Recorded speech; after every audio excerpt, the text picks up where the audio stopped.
You're live. I'd like to call the regular meeting of June the 12th to order at 6 o'clock. I'd like to start with land acknowledgement. We acknowledge that the town of Winnipeg Beach is located on First Nations Treaty 1 territory. The traditional territory and ancestral lands of the Anishinaabe, the Cree, the Ojibwe, the Dene, the Dakota people, and the homeland of the Métis Nation. We respect the treaties made on these territories. We dedicate ourselves to move forward with Indigenous communities in a spirit of reconciliation and collaboration to make Manitoba an inclusive and accessible place for everyone who lives here. I would like to welcome everybody who's come to attend our meeting in person and also online. Before we move forward with the meeting of council, I'd like to remind everybody in the gallery to refrain from conversations or other behaviors that might disrupt council proceedings. Before we go to the approval of the agenda, I believe Councillor Houle wants to make a statement. Yep, I wanted to offer a huge apology to the CAO, to council, and to the ratepayers. I made an accusation regarding an email that turned out to be false, and for that I'm very sorry. And I did not mean to challenge your integrity. That was a mistake on my part, and I'll certainly do better going forward. I'll do my research a little better, and I'll come to you guys before I bring anything up like that. I didn't mean to tarnish council at all, so I apologize. Thank you very much. Thank you very much, Councillor Houle. Be it resolved that the agenda for the June 12, 2024 regular meeting of council be approved as per the following additions. Addition, business center artwork purchase. Addition, breach of agreement. Addition, fire department lottery support. Addition, 50-50 at the bandstand. Addition, purchase of utility truck. Addition, town hall forum. Can I get a mover, please? Councillor Jarvis. Can I get a seconder, please? Seconder, please. Are we approving the agenda? Yes. Oh, I thought we were going to make a change. Nope. No, we're approving the additions. Oh, sorry. Seconder, thank you, Councillor Gendron. All in favor? Carried. So, excuse me, a change to the agenda? We were looking at one. Okay, so before that's carried, Madam Mayor, Okay, I think so that questions, comments, points of discussion before we approve the agenda? Councillor Jarvis. I'd like to put 11.2 in camera, please, on the breach of contract. Because this, there are employees that are involved, personnel, hourly employees, and I don't want anybody to feel that their livelihood is threatened. 11.2. Our employees are involved? No, there are employees that work within this contract, hourly employees. Let me look at the agenda. Unless I'm mistaken, let's go to it. 11.2, it says breach of contract. yeah, just the CAO. Right, so if, The CAO report is available for view? no, breach of, if that's, Discussion.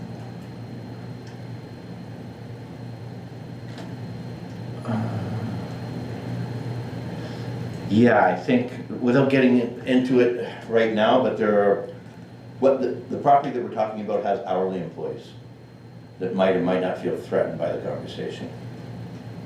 So, and I don't. Unless I'm wrong, and I don't really want to get into it here, but. I don't have, you have 11.2 there? Yeah, it's the breach of contract, the CAO's Okay. report. None of our employees are involved. No, but the person that we're talking about has hourly employees. And if those hourly employees feel threatened by what we're talking about, yeah. Like, okay, so I own a business and I have 6 people that work for me. I understand that. Now, in the I event that understand- I somebody, understand the yeah, point- I understand the Yeah. point you're making. yeah. True. So item 152.3 of the Municipal Act in reference with closing a meeting The matter there is the case if council decides to close a meeting during to meet to discuss a matter. The decision is and nature of the general matter is recorded in the minutes. And if the matter discussed relates to an employee, including the employee's salaries, duties, benefits, and appraisals of the employee's performance, a matter that is in the preliminary stages and respecting with which discussion in public could prejudice the municipality's ability to carry out activities or negotiations, the conduct of an existing anticipated legal proceeding, and the conduct of an investigation under or enforcement of an act or bylaw, the security of documents or premises, or a report from the ombudsman received by the head of council under clause 36(1)(e). I believe 152 3B2 refers to a town employee, including the employee's salaries, duties, and benefits. Are we talking about the Like same the thing? yeah, like the in camera, to put something in camera, like the municipal act dictates when an item is in camera. This is Right. when things can be put in camera. But, okay. If being made public, we discuss something, that somebody, from some unknown reason, a contract is canceled, and that contract, because of that contract, there are people that are involved that have jobs that pay rent and buy groceries, etc. With that, and if they feel, and that's just my thing, is that if they feel threatened right now, that they might not have a job, then I thought maybe it would be in our best interest to discuss this privately. Yeah, we have to follow, like, we have to follow the bylaw, right? And so the bylaw says that we can, It's actually the municipal. the municipal act, pardon me. We have to follow the municipal act. And so we can only go in camera. If discussions move into negotiations, Well, they're not in negotiations, but I mean, and just, if it happens that we end up talking about breach of contract and maybe terminating a contract and somebody's employed by that person, they might not feel safe about their job. Right. The only time that we can go in camera is if it's one of our employees that we're talking about, not any employee anywhere.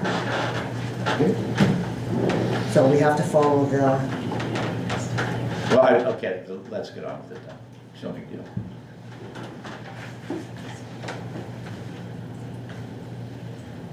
okay, any other, oops, I just lost this. Any other questions, comments, or points of discussion about the agenda? Seeing none, all in favor? Carried.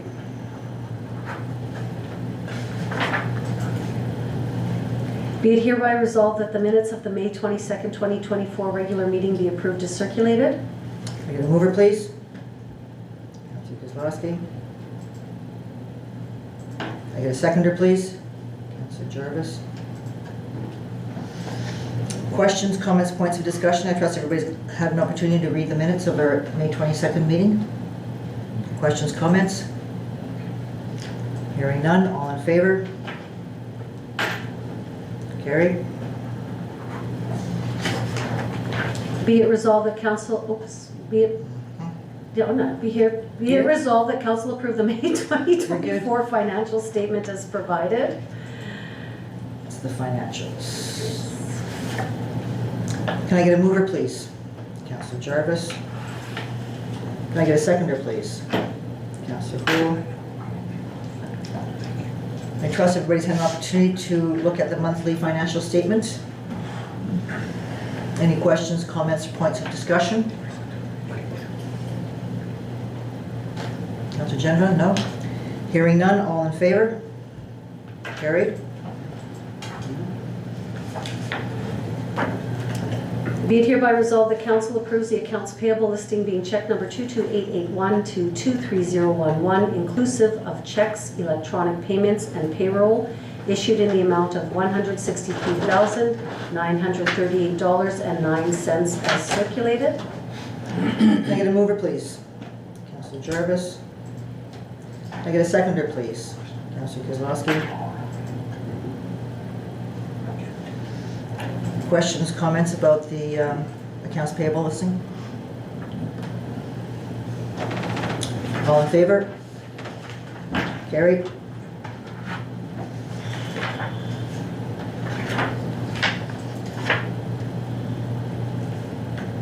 Item 8.1, organizational bylaw, request of council.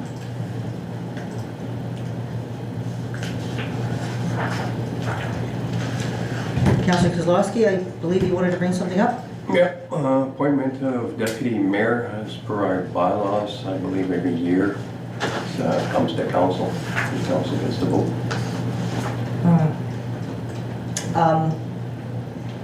You can speak to that, or do you want me to?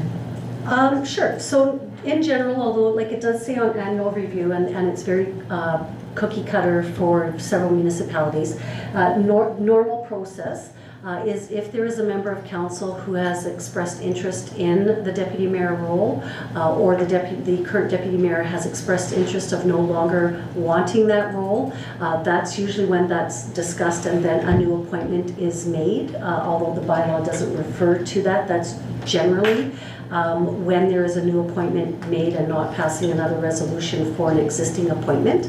But if council would like to pass a resolution every year, then that would be great. And if someone is expressing interest in that role, then Madam Mayor, the floor is yours. Yeah. Well, no one has expressed an interest in that role. I know I have talked to Councillor Houle about this in the past. I think that was at our A&M in the spring. I also know that you were going through a number of family matters at that time in terms of your time. The thing about being a deputy mayor is that it's not just being able to say you're deputy mayor, it's actually being available to step in when the mayor's not available. And my experience to date has been that it's been difficult to get people to step in when the mayor's not available. So the person that seems to have been most available to attend the functions outside of these council meetings has consistently been Councillor Gendron. So, for example, when I needed somebody for June, I think 19th, to go to the June district meeting, there was no one available, and so Councillor Gendron stepped in. The last few meetings I've been asking for anybody to be available to step into some of the meetings I'm having to do between meetings. And no one steps in, so that lets me know that your schedules are such that you would not be able to step in when the mayor needs you. I've also had some difficulties filling the committee times that Winnipeg Beach is supposed to be represented at. So at the beginning of my term, there was one of the councillors on Eastern Range Lake Watershed District, and I got a phone call from them 6 or 8 months later saying they still didn't have representation, and I found out one of the councillors here had decided it wasn't worth their time to go, and so I had to step in and start attending those. And I've been attending the EIPD meetings, I was attending the Community Futures meetings. I gave the Community Futures to one of our councillors and have heard from them recently that only 2 meetings have been attended in the last 6 or 8 months. So that tells me that your schedules are such that you're not able to attend anything outside of the 2 council meetings. And I actually, as a mayor, need someone as a deputy mayor who can step up and attend all these meetings that are happening and represent our town between meetings. My schedule is much solid. I've had 3 or 4 meetings this week. I've got 2 or 3 days of meetings next week. I need people to be able to step in and do what they need to do, and that, for whatever reason, nobody outside of Councillor Gendron has made themselves available to do that. So if someone here is interested in looking at having a deputy mayor back on the table, then I would certainly be willing to have that conversation with you, but that conversation would also include your availability to be attending a number of meetings, whether we find them boring or interesting or not, to represent our town. Councillor Jarvis. I was the person on the Eastern Lake Watershed District, and what you just said wasn't true. I was involved with them, and I was in the process of setting up the storm sewer painting program, where they were going to paint yellow fish on there, and then this was prior to the CAO that we have now, and I came to a meeting and found out that all the work that I had invested into that was suddenly given to the recreation manager. And to this day, that project has never been completed. And I would have completed it, and you asked me, and you phoned me at home, and I said to you, and I was really mad at you, and I went for a walk that day. I I understand was that. absolutely livid that you would take something away from me on a committee that I was on and give it to a rec manager. And incomplete as it is today, I said to you, when you phoned me at home, I said, you know what? I have no interest in belonging to this. If I'm going to invest time and energy, it's a dog with no teeth. It just wastes my time. And that's how I got off the Interlake Watershed District. Our recollections are different from each other, Councillor Jarvis, because it was not the Interlake Watershed District that was doing the yellow fish painting on the drains. Actually, that came out of a meeting that you had talked to me about, that you had reached out to federal fisheries and a variety of other people in terms of doing that. And I had said to you, not that you can't do it, but that if you're wanting to do something like that, you have to bring it to council first. So we have that conversation before you start talking to people in the federal government about starting a project like that. I wasn't talking to the federal And- government. Well, it didn't come out of... It was coming out of the... Councillor Jarvis, I wasn't finished speaking. So that didn't come that didn't come out as a result of EIWD. I didn't know about your non-attendance at EIWD until some months later, when we received a phone call from EIWD saying that they needed representation from this town. That's untrue That's as well. that's my recollection. That's untrue as well. You Okay. phoned me at home. It was Mr. Belanger that sent me the stuff, and you can check with Mr. Belanger. He sent me the stuff, and he's the manager of the East Interlake Watershed District. I had met with him. I was in no conversation whatsoever with anybody from the federal government. The information that I received was through the East Interlake Watershed District, through Mr. Belanger, and I still have that to this day. And I would have been gladly participated in the board. But when you start something, a program, and then halfway through, you're not even halfway through, and the program is removed from you and given to somebody that never completed the project. Okay. Never completed the project, and to this day, we still don't have it done, and that's 2 years later. Councillor Jarvis, I didn't take the program away from you. I simply said, bring it to council for And discussion. it was brought to council. Before we go forward. It was brought we to had council. Come to It council was for brought to decision. council. Councillor Kozlowski. Can I have the CEO read the bylaw, please, Sure. The whole bylaw?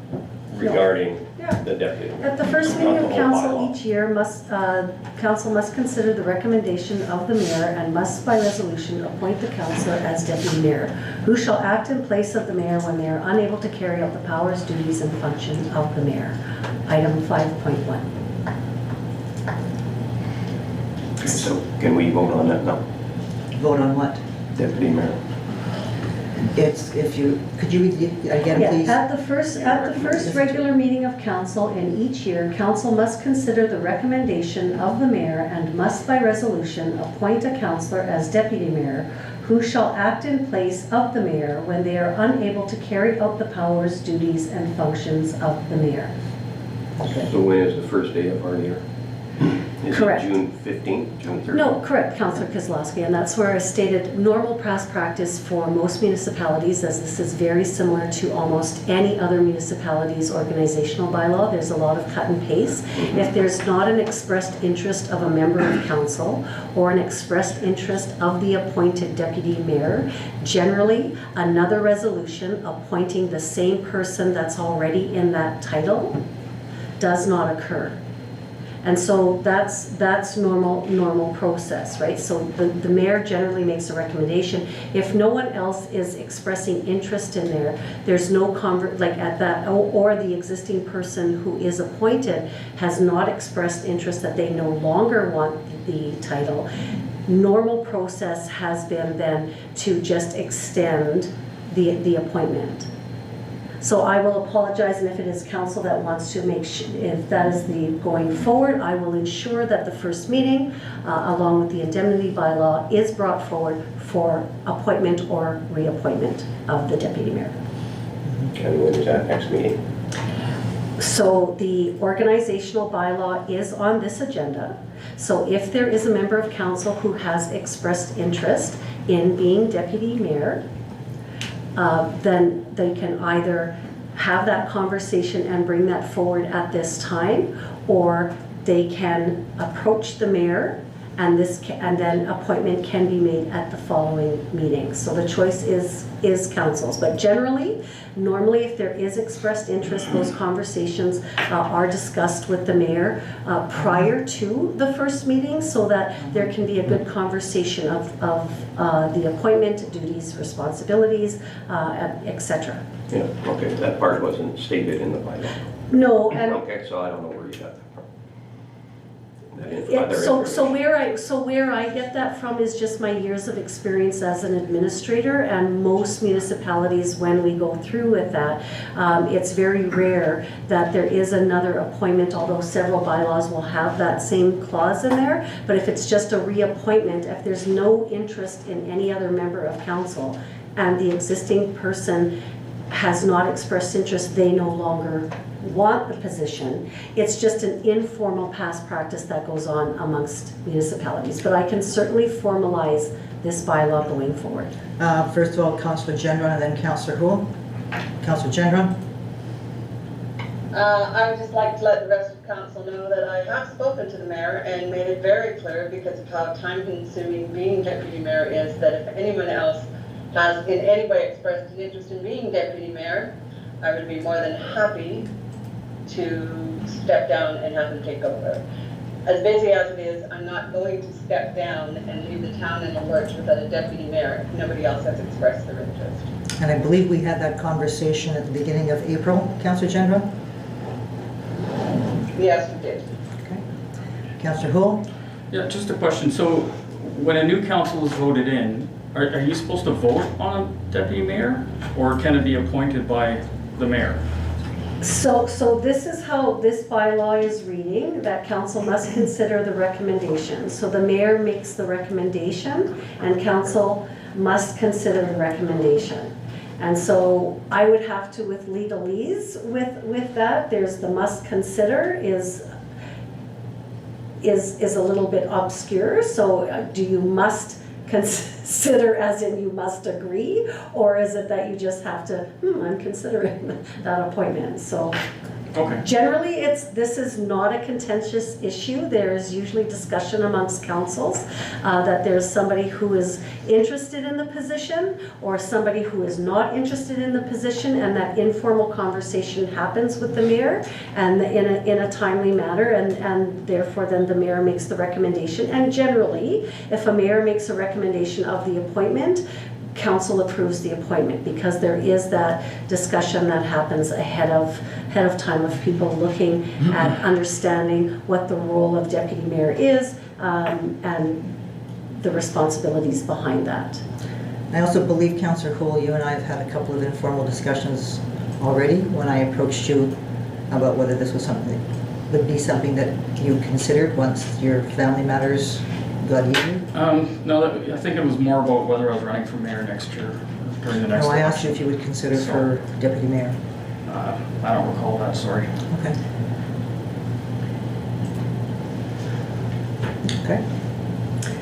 Anything else on this? So yes, the CAO would like clarification if there is a resolution at this time, and if there is someone that is of interest, or is this to be tabled to the next meeting?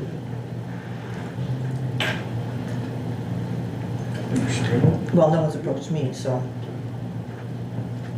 Table it. So table it in case there is an Sure. expressed Yeah, interest. please. Right. Is everyone in favor of the table? Yeah. Do we vote on that? Yeah. Or we don't vote on table, do we? Well, there has to be consensus, otherwise. Tabling the item? I've lost. Okay, we will table the item. Okay.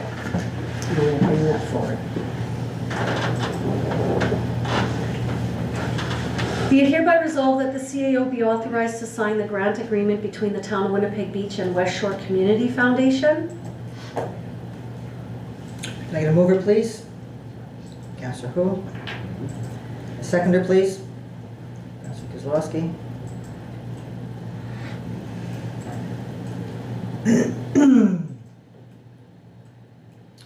So we received the grant that we applied for, West Shore grant for, I believe it was $3,000 in regards to the ice plant upgrades. Any questions, comments, or points of discussion about this? No? All in favor? Carried. Item 9.2, already resolved. 9.3, the performance agreement shipping containers. So the performance agreement is for council review. And if we do want to make any, if the majority of it, and council would like to finalize that agreement, then a resolution can be read to approve the mayor and CEO to sign, authorized to sign. Was there any concerns? Do we move and seconder? Oh, well, there's no resolution on the table right Oh, now. It's okay. for council discussion, as you may not agree with the whole document, Okay. and I will not revise the whole document No. at a meeting. It will then be tabled for the, Did everybody have an opportunity to look at the performance agreement? Discussion? so the highlight, the clarification is looking at if whether or not council, item 8A, looking to have a deposit, and if that deposit amount is sufficient, and if there is any other miscellaneous provisions that council may want to add. Councillor Gendron has her hand. Oh, sorry, Councillor Gendron. Nothing other to add. The only, there are, as was experienced with previous shipping container, there are rules that have to be followed, and we were unable to move the shipping container because of the contents in it. I'm going to assume that our agreement can't overrule provincial rules. And just wondering if the $2,500 deposit that you're asking, would that be sufficient to cover any expenses should we have to go and, or have the shipping container moved or removed if the agreement isn't kept to? Well, so the shipping container is as per our zoning bylaw, is considered a used structure. And so as under the planning district and the zoning bylaw, we can, there is that conditional approval in way of performance agreement for any used structure for placement in the town of Winnipeg Beach. And so the shipping container is already there as the person was unaware of the process. And there has been no movement of the shipping container until it's clear as to council approves the location of it, instead of incurring expense more than one for the person. So I'm not sure what you're referring to with provincial legislation. Okay, so just the bylaw officer was considering to have a shipping container removed that was not moved in a timely manner by the owner as outlined in the agreement. However, provincial rules say, or were explained to us at the time by the bylaw officer, that provincial rules say if you move it and there's contents in the shipping container, you're responsible for the damage you do. So if that is a provincial rule regarding seizure of and movement of contingency item. We can't put anything into our agreement that would override that or go against that, correct? Like our agreement can't So, go against provincial seizure rules. right, right? so the two, So, okay, yep, so the two. that's fine then, so we don't need to address that. Yeah, because we're not Exactly. because we're not confiscating any property. It was my understanding that council approved the structure, just not the existing location. So if it's moved to an existing location, there would be Yeah. no reason for us to remove the container, or did the CAO misunderstand No, council? No, but all I'm saying is, are we covered? I mean, I don't imagine that it's not going to be moved to the agreeable location. However, if it's not, then we would need to remove it, correct? Well, if it's in a so that the only two provisions that the CAO was aware of is looking at relocation of the shipping container, to a suitable property that worked for council and for the property owner. The second provision was a mural being placed on the shipping container. So if the container is placed in an acceptable location, the only other obligation is the mural. And so based on what the agreement is stating, that the person will have time for a mural to be placed on the container. If there's neglect or failure to have the mural in place, the agreement is stating the town can then have a mural on. We don't have to remove the container because as long as it's moved in the right location, we would then just have a mural painted on the container at the cost of the owner. Okay.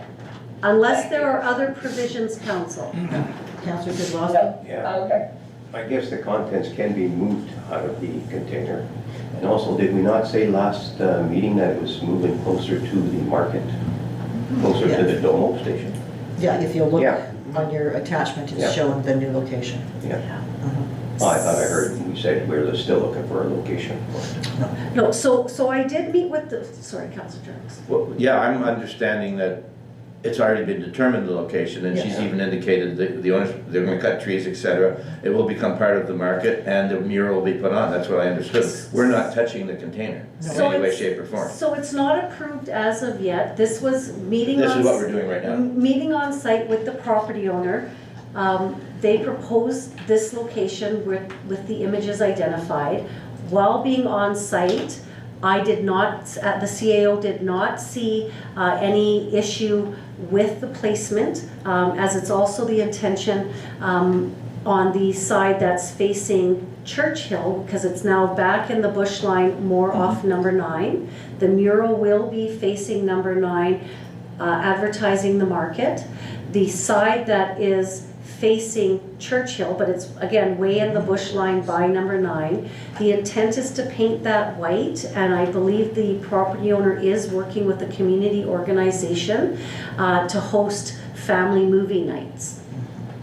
So if council is receptive, if there's any issue with it, so it's nothing is signed, and that's why this is draft. If council is okay with the location and with the terms set out, then I would request a resolution authorizing the mayor and CAO to sign the performance agreement. But council does have the ability to say the proposed location in this agreement, not good enough, and we would go back to the table. I think the Nothing's proposed, finalized. I think that the proposed location is okay. I think it meets the criteria that we I we talked about. Yep, So let's move the resolution, please. good. Oh, Okay. right. So Is there any other item that the CAO might have missed under miscellaneous provisions? Everyone is good with that? you did a good job. Yeah. Okay, and honestly, you know, it's, when I highlighted the performance deposit, I just picked a number. Mhm. and really move, the intent is they want it moved themselves. It's just been Exactly. very wet to get in there with all the rain. Yeah, for sure. Okay. Okay, so then, be it hereby resolved that the mayor and CAO be authorized to sign the performance agreement between the town of Winnipeg Beach and 100978831 Manitoba Limited Ruby's Paradise. Can I get a mover, please? Councillor Jarvis. Seconder, please. Councillor Cool. Any further discussion? All in favor? Carried.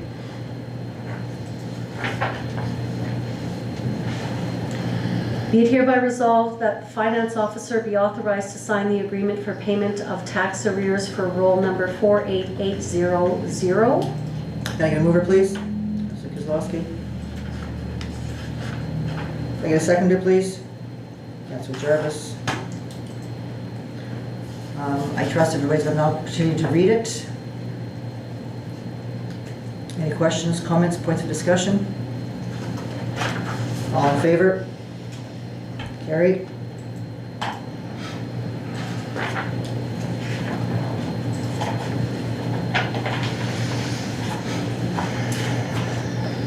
Be it hereby resolved that the following grant allocation be approved as follows. And items are blank.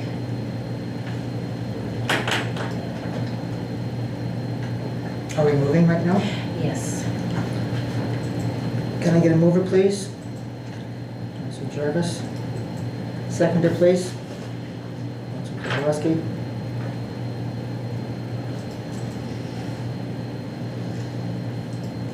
Does everybody have an opportunity to read our CAO report on this? Obviously, what's being requested is well over what we have budgeted for.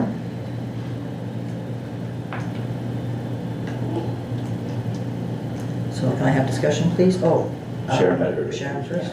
And so this is just in reference with you, if you look at the request document worksheet, the only items for discussion right now are the items highlighted in yellow, because those were the actual physical grant applications received. Councillor Jarvis? Just a couple of questions on the worksheet. Mhm. Can you, at the very bottom, and there's like 7724 in there, it says this cannot be more than 40,000. So our budget right now for 2024 on grant is 40,000. Correct, Now you are recommending a buffer of 3,500 in there. correct. And we've also got we have only 2 scholarship applications, so there's 500 theoretically speaking left over in that. Correct. Okay. And so, yeah, and so that's why right now what we're addressing is when we look at that is, this is very abnormal grant request. In 2023, the budget was for 30,000. We did increase the donation line to 40,000, thinking that, that would be an acceptable increase. We certainly can't be looking at tripling a line without careful consideration, and I think under the circumstance right now, as we start getting our footing through there, looking at getting parameters in place. And so the only items for this resolution are the applications we've received, so we can put those items to rest. And I've listed other items in the past, just simply for council recognition that we do receive other requests. Councillor Jarvis? So we're looking at the ones in the actual resolution. The resolution, Evergreen, Basic Needs First, Women's Resource Center, Madeline's Closet, etc. They're the only ones that we're considering right now. The yellow, the Yeah, ones okay, highlighted. so make sure. yellow. And the sum of that is 7,700 or? No. Or Some of that is 85,000. Yeah. If you look at this sheet. well, but that's not all of it. I have that sheet right here, Yeah. yeah. So the current sum right now is because there are, like for instance, STARS, a resolution was passed that we would donate a per capita, so they're not required to fill out the application. And so I've slated that payment in. We've already, by resolution of council, authorized $200 to the curling club for the lots, so that's been in place. The seniors, Gimli Seniors Resource Council, again, that is an agreement in place and is not required to fill out the application. And there was a resolution for the Evergreen Festival of the Arts. Festival of the Arts, yeah. So the ones in green that are on the spreadsheet are commitments. And so the CAO does recommend $3,500 out of that $40,000 be a bit of a buffer, as it is expected that we may receive sponsorship, and case in point, on the agenda there's the West Shore Golf Tournament sponsorship. Again, so not applicable to the grant application. So it's very probable that from now until December we may receive additional requests. It's prudent just to have that bit of a buffer zone to be able to fulfill some of these unknown requests. Larry? Councillor Are Kozlowski? we allowing any of the other to come in, any of the other requests? The ones not highlighted? I would think it would be in good practice, and that's where it's just taking a look at what is, like, so for example, Crime Stoppers. Crime Stoppers is an organization that would not, that they send the documentation out, but would not be making a grant application under the same parameters as other organizations. So I've listed, there's the list of all of these items, more so just for council to be cognizant that we, under the applications received, we did receive a $30,000 application, a $25,000 application, a $10,000 to $15,000 application, and recognizing that those applications will have impact to providing supports to other organizations or charities. And so these are the unhighlighted ones are listed just to provide council insight of to the types of other requests that we receive, and whether or not council would like to continue to support those organizations, such as Crime Stoppers. If council doesn't want to provide sponsorship to Crime Stoppers, then those funds could be allocated somewhere else. And so, If you remember, last year, we asked all the organizations who regularly put in requests for donations, we asked them to have their requests for donations into us by January 30th of this year, so that we could take that into consideration when we were doing the budget. And so these are the ones that have come forward so far with their requests. The deadline was January the 30th, so we might not get a lot, but we might get some. But so far the requests are to the tune of $85,000. Councillor Jarvis. But we still haven't committed to all of these. that's correct. Right, so when That and is again, correct. because Mayor Jackson had mentioned about the, I'll say 85,000, there's no commitment to the 85,000 on the request. Correct. No. So, None, right. So, other than, and there have been ones that we have committed to. We got this, and we've done that, we passed some resolution. So the sum of those would be, right now, the ones that we committed to is roughly under 20,000. the 7,700. 77. Correct, that's, that, okay. With the third, if Yeah, so that's why I said council before, wants we to have committed the to $3,500 That's correct. buffer. Right. Buffer. But at this point, what we're needing is some direction in terms of the other requests. The other requests are the ones that are highlighted in yellow that have come. No, I understood that, yeah. I just, because that was my question, the 7,700 we were committed to. We have 40,000, we'd like a $3,500 buffer. So ergo, we've got roughly about, say, 30,000 to play with. Roughly. Yeah. To recognize grants. Yeah, 7,700 plus 30, say 3,000. So Yeah. you've got roughly $29,000 that we're going to consider. That's right. Okay. And requests for up to $85,000. So we're Right. gonna have to make some. Right, but some of these decisions. requests we've never seen before, and some of them are exorbitant.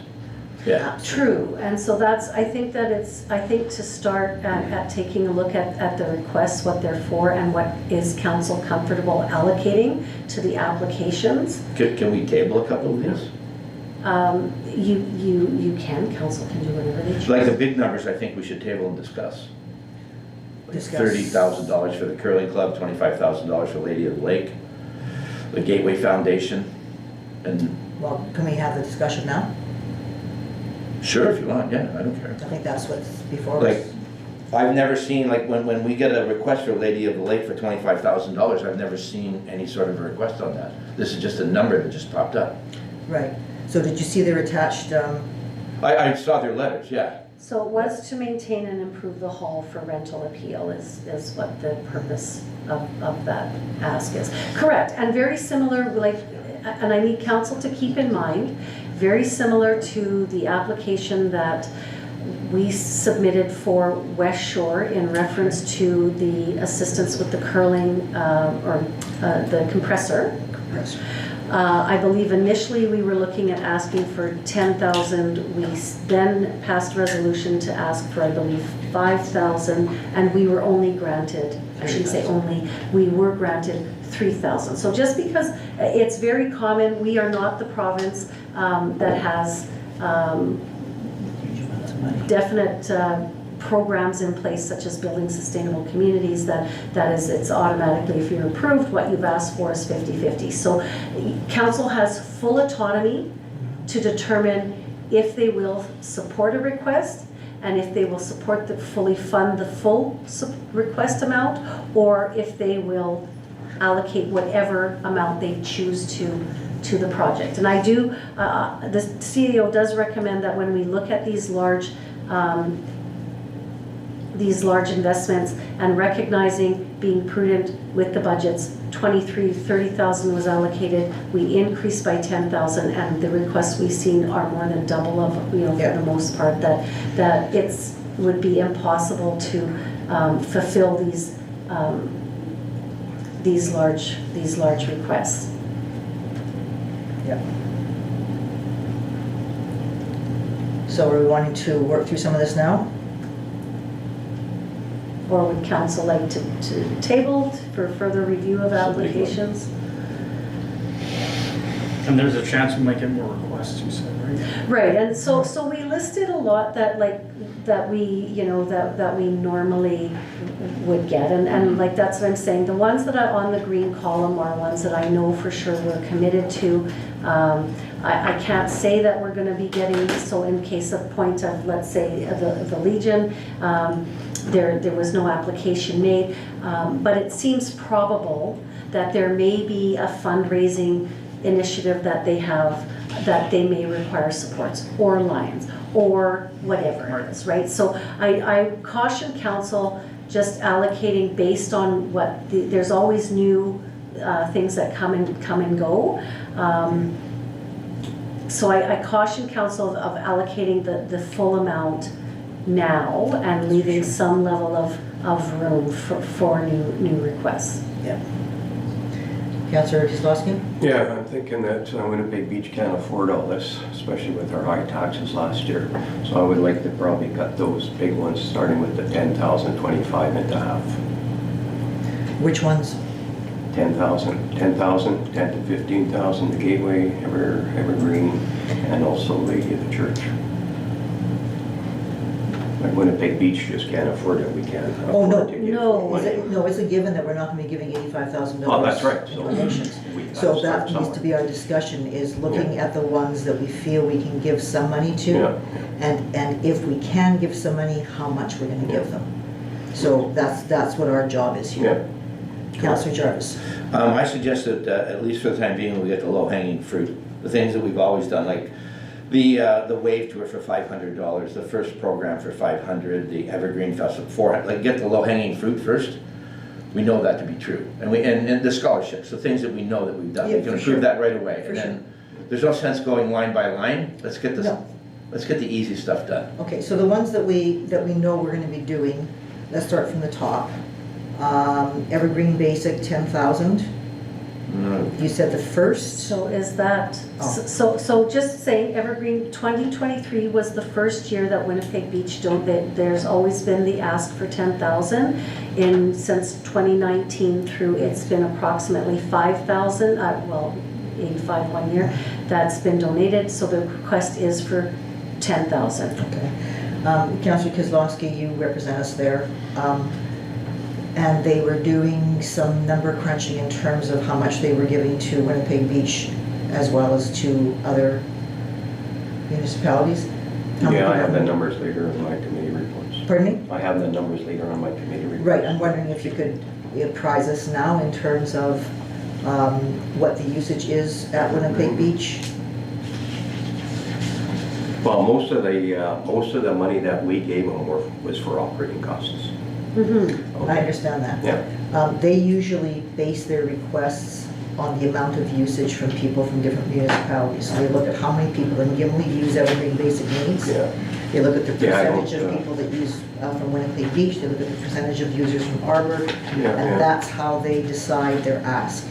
Yeah, So I I'm don't wondering, have those copies there, but if I left at home. Well, like I said, out of the 10,000 that they used, most of that went to operation costs for the building. right. Councillor Jarvis. I'd like to move that further along, only because it represents 25% of the 40,000, not including the buffer. And as the CAO indicated, historically, we were like $4,500. And 10,000 I thought was really fine, but again, we've got some other, especially with the first program and with the, we've committed now to a larger, well, it's not that much larger, but with the air ambulance, et cetera, West Shore, we've got some other stuff that. Yeah, I just wanted to, the reason why we put it up to 10,000 last year was because there were some numbers before us. Oh, I know, I understood, and I agree wholeheartedly with what you said. But we also have, and we've discussed this too, that now we have our own So we, food closet, so on and so forth, and, you know what I mean? And there is money allocated in the budget in a different area under that, because it was a new initiative, right, that we have allocated for the building upgrades. That would not be part of this. that's right. Okay, so the first, Decibel virus. we've got 500 there. I think on 22 we gave them 1,000, but years before that it was, well, it was up and down, eh? So They've requested this year 500. No, Festival of the Arts has already been we've already done that allocated one, by so that's fine. resolution. No, I'm saying first, Oh, first. first. First, yeah, 500, it was 1,000 for. Does council approve the 500 I do, based yeah. on That's the? and this is the second year for that program, correct, I think? Well, they've been running the Oh. program for quite some time. It's just there's been not a lot of participation from Okay. the town. But it seems like we have been, though. Yeah. Like, Okay, so 500 for them, we're 500 good. is good. The wave tour, 500. Where are you going down there? Interlake Artist Studio Tour. Yeah, Oh, I that was already authorized under advertising. That really was no donation Okay, so, because we okay. were advertising in their pamphlet. It was a sponsorship, Okay. so that's why it's saying 0, but it's under advertising. And we have So- Interlake Women's Resource. Women's Resource Center, it's been $12.50. Can we move that to 1,500? I'd like to if we can, but Yeah, because that is, that's Huge. becoming much more prevalent now than it's ever been. huge, Yeah, and they're struggling. and we're talking about, there's children involved in this too. That's right. So is council receptive to 1,500 there? Yep. Okay. Scholarships, I'm not sure we're gonna have more scholarships in this fiscal year. No, there's No, only two. so it's just So the there's only two the that's two, been so we forward. can take $250 off of that, so it's only gonna be 500. 2 at No, it's gonna be 1,000, right? 500,000. All right, yeah. So kids sport, Kids sport. I mean, they haven't, They didn't yeah. ask last year. There was no request here. Request the Kids last sport. 2 years. 22 was the last time we donated So- money to them. Kiwanis and Kids Sport, we haven't gotten any requests. Can we sort of look at them as maybe being part of the buffer if they come forward? Because they're only 300. Yeah. Are we looking though, and further along in the agenda, are we looking to split some of the 50/50 with some of these organizations? Providing they provide volunteer supports, yeah. that Yeah, is the exactly. council So they might discussion. end up So there with is more a than the funding 300. there is a Yeah. funding opportunity that Yeah, it for would that. come out of this line. So rather than do the grant, if we're gonna give them a funding opportunity, why don't we stick with that? Was that not going to our fire department, the other 50? Yeah, but later on, our CAO wrote a report saying that instead of us doing all the volunteering, because that's a lot of Right. time, that if an organization wants to do some fundraising, they might do the volunteering and then they'll take 50% of our 50%. There's two, right? There is two, and that whole, I just want to, we're not going to have the 50/50 conversation because I have not accounted for any 50/50 revenue. Mhm. And so any check provided to an organization for volunteering under 50/50 would not come under this donation line That's right. because it's an agreement of shared revenue. So do we wanna do the kids' sport then? Better talk to them. Sorry, Sharon, can I just ask a question on that or comment on that? Sure. So if we are not, I mean, so we know we have to make cuts and if we're making cuts, especially to these larger ones, well, it's not part of this and we're going to determine what they're going to get. Can we give those organizations first kick in filling in the extra dates to help them? Because they've already explained to us what their needs are and that they, where the money will be going. So could those organizations be given first kick at the 50/50? And this is probably not where I should be raising this, sorry. I'll bring it up during the 50/50. Okay, Thank you. I have the same thought, but yeah, we'll talk about that then.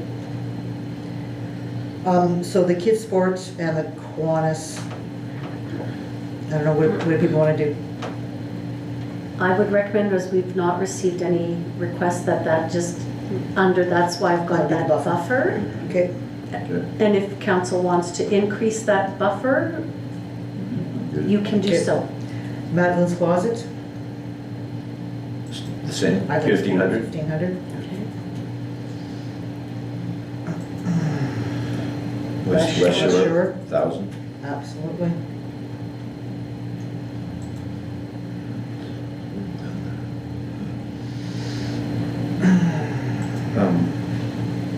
Councilor Jarvis? Well, we've committed to the Curling Club lotteries, I guess it is. No, it's for the lots, That was for for lots. that celebration that occurred. Oh, okay, I get it Provided now, them sorry, yep, $200 for that. that's fine. Yeah. Okay, so then we go to the ski club? 500? Yep. Yep.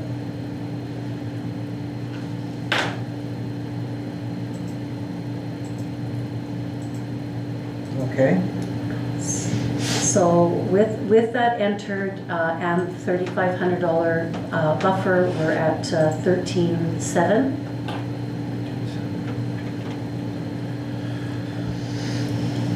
Yes, we have left 13,700? No, that's We're at what we 3,700. are at. And that includes the buffer? That includes the buffer. So 27 roughly.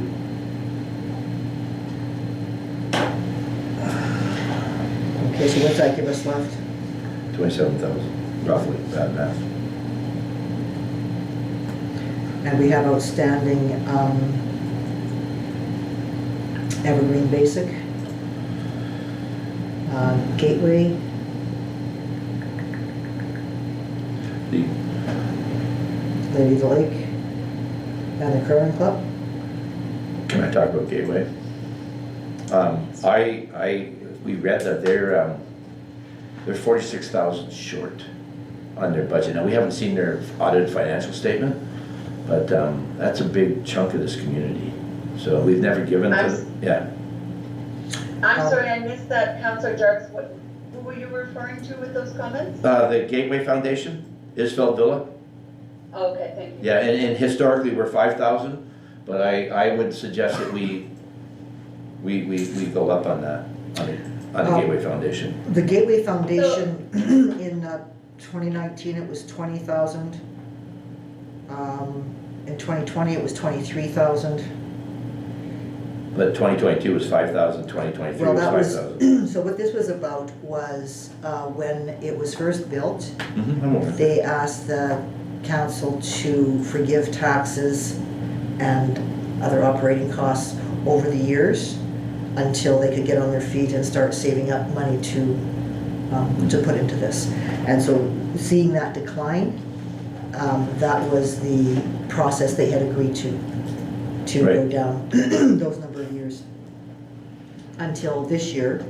And I think the previous agreement had been by this year they would be able to not be needing. They ran a $46,000 deficit last year. I They understand. pay $39,000 in property tax and it's assisted living for Mhm. 55 plus. Oh, no, I'm Yeah. not arguing with you. Yeah. I'm just I'm just, giving you in the that. past, we've done it, and you're right, we've done 20 bones, but I mean, if we do, 5 isn't gonna cut it, but if we double it to 10, or at least we're helping them.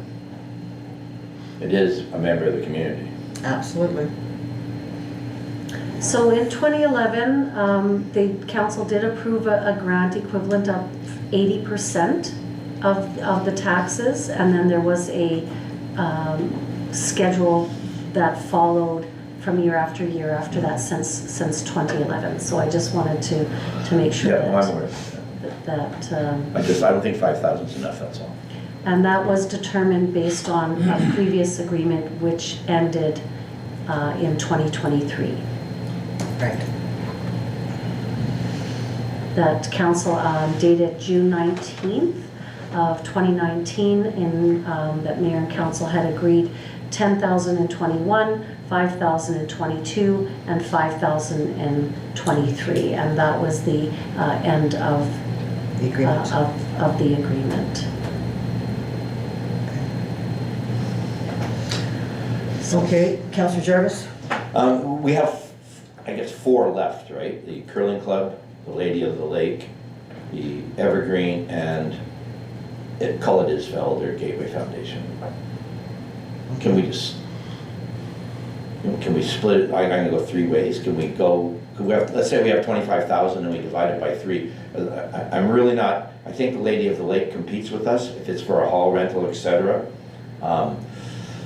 I'd rather be giving money to people that need it, and I understand where they're coming from, I understand the organization, but at the same time, we got people, property taxes are going up, food's going up, everything's going up, and we want to make sure people have a place to live. Yeah, I'm not sure I want to divide them equally. I think I'd like to prioritize a few of them. I'd like to prioritize I'm open to Foundation, suggestions. Gateway for sure. I'd also like to prioritize Evergreen Basic Needs. People are having to depend on that more and more. And our curling club. That doesn't mean I don't care about Lady of the Lake, but I mean, the curling club part of it is their building. Oh, I understand, now, we've given them 5,000 in the past, but I mean, right now, it's like cutting back on, So we have given 5,000 in the past. We do pay for any property tax, and we do pay for the Forgive insurance, that. the insurance as well. So the it is our building, and there is insurance that is required through there. Council has agreed to incur the internet expense for the curling club. It's, and not that I PVR curling. Is that? I PVR curling, so when I make these statements, it's really from an administrative perspective of that. And curling clubs throughout Manitoba are suffering. There is an onus on a lot of organizations to rely on fundraising initiatives. And we're looking at this point, they are looking to cover the costs of hydro. That's what the intent of that grant is for. And so it is a significant amount, and I do think that, again, looking at what we're able to look at and recognizing what council's priorities going forward, the donation line in 25 may require a significant increase if council's level of support for these organizations, such as this, that we want to count on providing the curling club with $30,000 a year, then we need to be looking at that line. Can I suggest that we look at, we've got $27,000, Just over 26. just over 26. Okay, so can I suggest we do the 10 for Evergreen, the 10 for Gateway, and then 3 for Lady of the Lake and 3 for Geez, the curling club. And offer Lady of the Lake and Curling Club first dibs on volunteering their time with 50/50s if they want to be doing that as a fundraiser for making more money. Councillor Jarvis, I can vote for that. I'll back that up. because at least it's not food shelter. 10-10 and then split and then give them first dibs. Yeah, I can back that up. because it's not food, shelter, and clothing, right? The curling club and the, Yeah, exactly, it's not food, shelter, and clothing.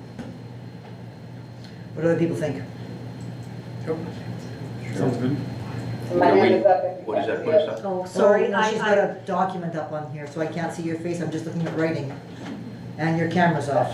sorry, Sorry, Councillor. that's why you can't see my, I can see nothing. Camera's on, multi-purpose. I still can't see you. There you are, hi. Did you want to say something, Jean? I do.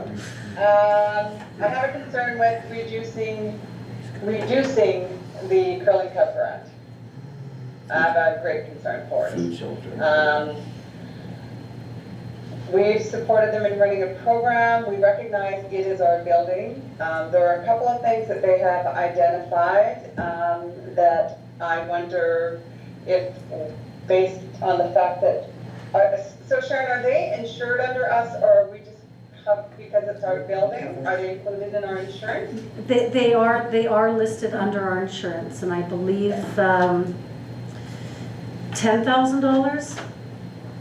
Okay. I'd have So if to- they're listed under, so if they're listed under our insurance, some of these things that the community club has listed, are they in fact things that, because they're listed under our insurance, that we should be actually looking after in order to maintain that insurance, like the ventilation and fire suppression system? And I do believe that we do look after some of that. The curling clubs are always very tricky, and they're very unique to each community. In several municipalities, the municipality would own the facility. However, they would either then be charging a rental fee, or there's an agreement in place that the curling club itself is responsible, because we do own the building. Any revenue generated under that, though, does not funnel through the town, right? So, and because of that there's this level of ownership of a town facility, it is always a challenge between curling clubs and the operations needed and the municipality that generally owns the facility. Because in past, especially smaller communities, there was usually a level of volunteer movement that would build these facilities, and then the operational costs for the longest part was absorbed by the town or the municipality, until it got to the point there was now then a level of revenue. There at one time, curling clubs really thrived with the amount of bond spiels and the revenue and the bar sales that, and it's just due to the numbers. Curling clubs everywhere are suffering because the numbers aren't there, and so now curling clubs used to take full ownership of it because they didn't want the municipality to interfere with their programs or operations, what they wanted to do, so they had this level of autonomy even though it was a municipally owned building. But now that numbers are dwindling and money is tight, it's very common in several municipalities that the curling clubs now are wanting for more assistance of that. And it's a catch-22 from a council perspective to a community perspective to the curling club's perspective of that. If and I've seen it, rec's been a tricky piece a lot. If the daily operations are 100% borne by the community, yet the operations of that center are not in the care and control of who are paying the bills.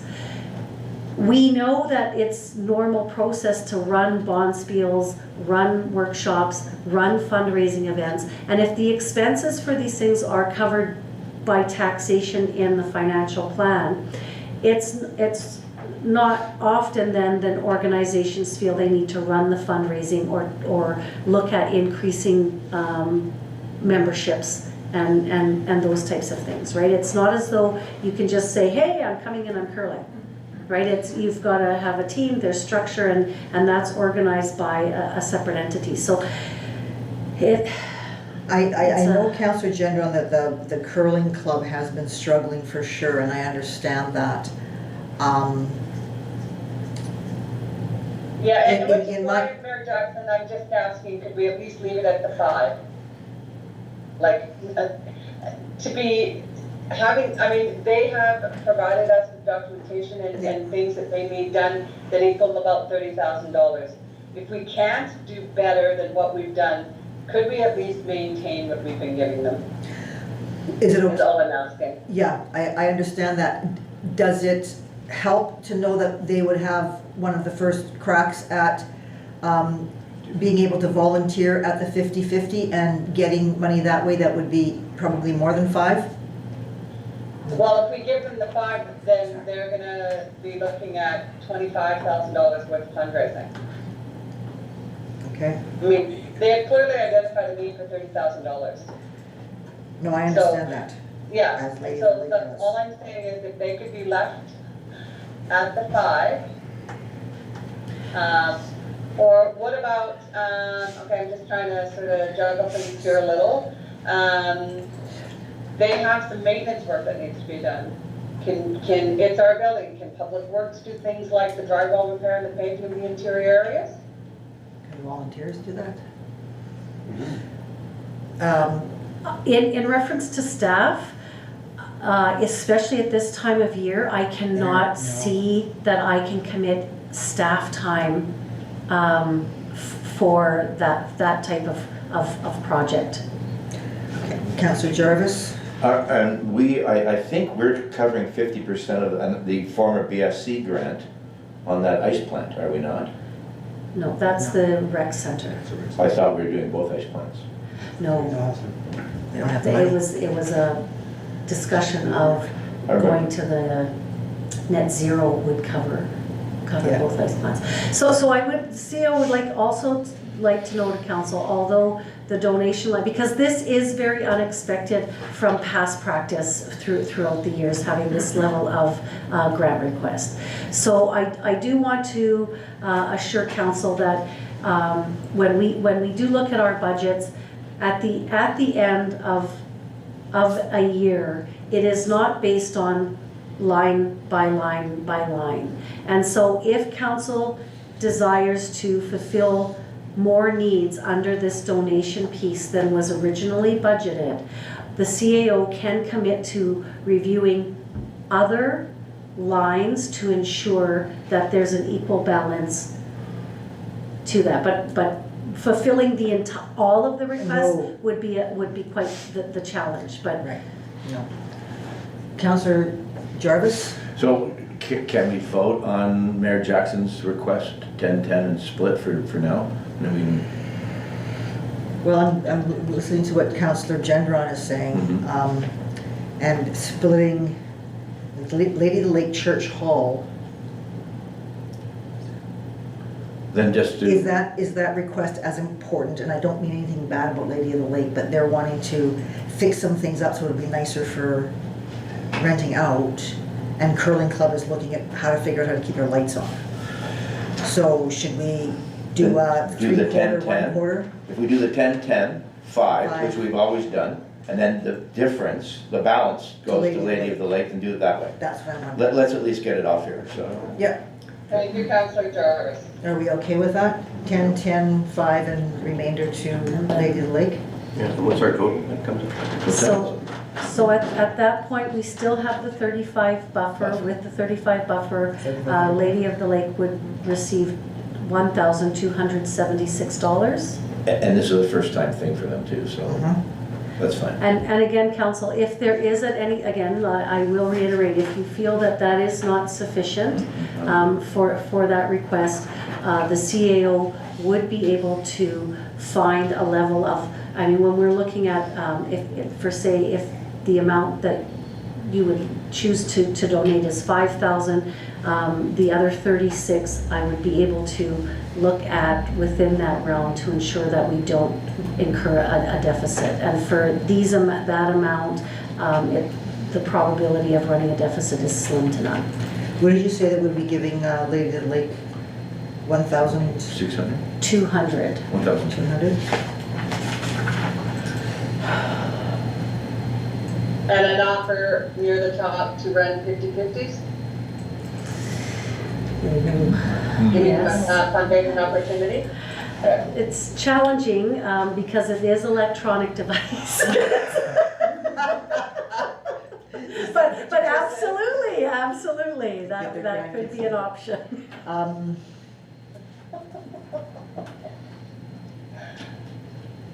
So Sharon, sorry, I just have another question then.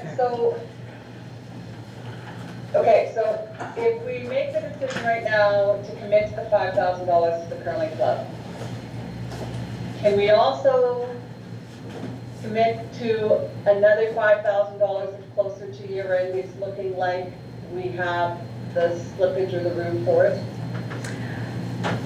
I don't know if I want to, at this point, say we'll commit another 5,000 to the curling club without knowing what else is going to be coming in at us in terms I'm not of talking about requests. the slippage, Pam. No, I'm not talking about taking it from the slippage in this account. I'm talking about if there's money within our overall budget. No, that's what I'm saying. If we have extra money within our overall budget, I don't know that I want to be making a commitment that we're going to be putting that towards the curling club because we don't know what's going to be coming up over the next number of months. We certainly, I think, we'll have that in, uppermost in our mind, but I want to be able to have the freedom to consider whatever else might be coming up. I'm sorry, and that's more what I meant, Mayor Jackson, was can we just sort of keep that in our mind when we're looking at, Oh, sure. if there's, yeah. Councillor CAO? No, that was, the CEO strongly does not recommend making any commitment at this time. Yeah. Looking at what a surplus is because there are several unforeseen events that could occur. There certainly are. Yeah, But yeah, keeping it in mind for sure. yeah. Is that clear Okay, thank you. to you, our CAO, in terms of what we're suggesting? Yes, and so 10,000 every. 1,200 for Lady of the Lake, is that? what That's we're good. doing? Yep. 5,000 for the curling club, 10 for Evergreen, and 10 for Gateway. Yeah. Okay. All in favor? Carried.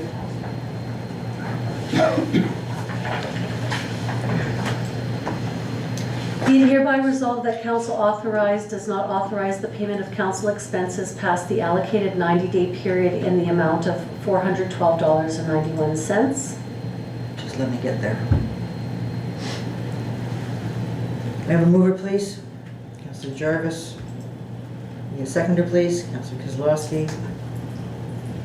I trust everyone has had an opportunity to read this. Questions, comments, points of discussion? All in favor? CAO. No, Is sorry. that a comment, Councillor Gendron? Yeah, I have a question. Okay. So that means that these expenses were not included in the access information request because they weren't submitted in a timely manner? That's correct. It was not information the office had. Okay. Other questions, comments, or points of discussion? All in favor? So we are authorizing, I assume? Yes? CAO Yes. recommendation. Perfect. And please, councillors, get your stuff in on time. All in favor? Opposed? Carried.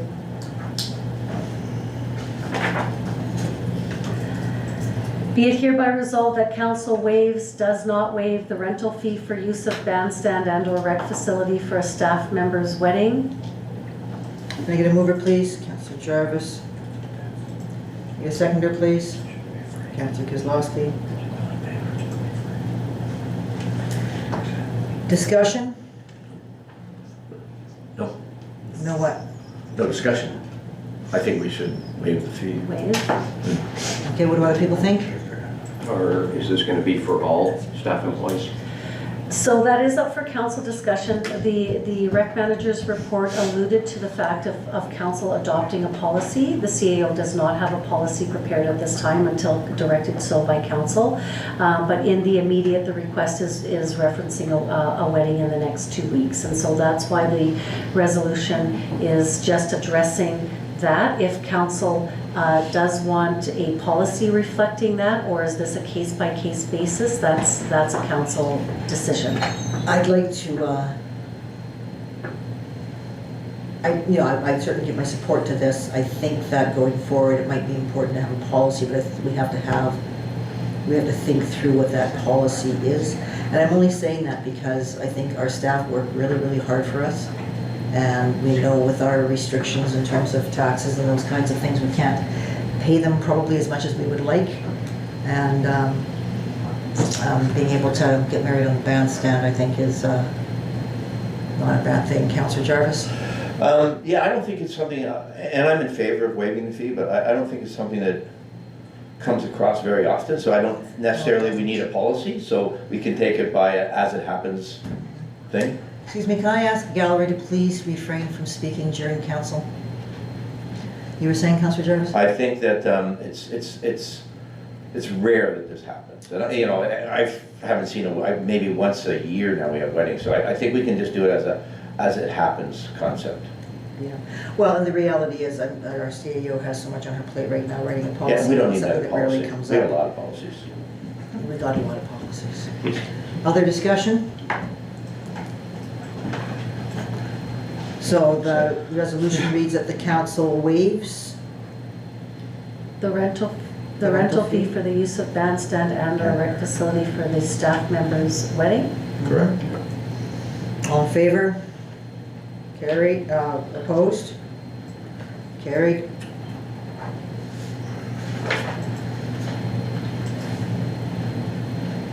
Be it hereby resolved that council accept the following reports from the RCMP as presented. Annual Mayor's Report 2023-2024, RCMP Fourth Quarter Report January 1st to March 31st, 2024, RCMP Quarterly Report Gimli Detachment, START Model Programs Annual Report 2023. Can I get a mover, please? Councillor Jarvis. Can I get a seconder, please? Councillor Cool. Everybody have an opportunity to read all the reports? Questions, comments, points of discussion? Looks like they're full staffed. Yep, it does. It's good. Okay. Good for us. All in favor? Carried.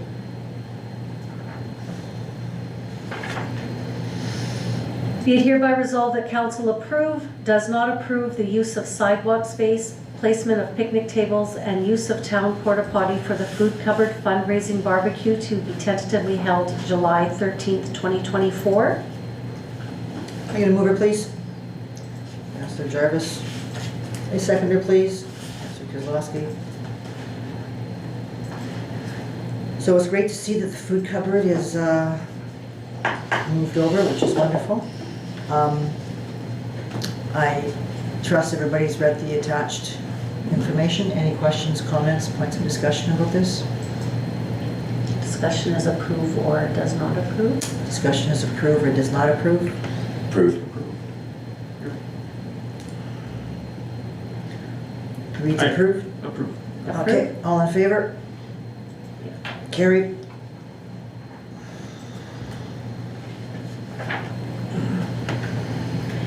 Lake Winnipeg Foundation Advocacy and Auction Event. A resolution is prepared and will be read if there is expression of interest of council. If not, it will be determined as received as information. Is anybody, I am not able to attend this because of a previous engagement. Anybody able to attend or interested in attending or wanting to attend? No. I won't be in town. Okay. No?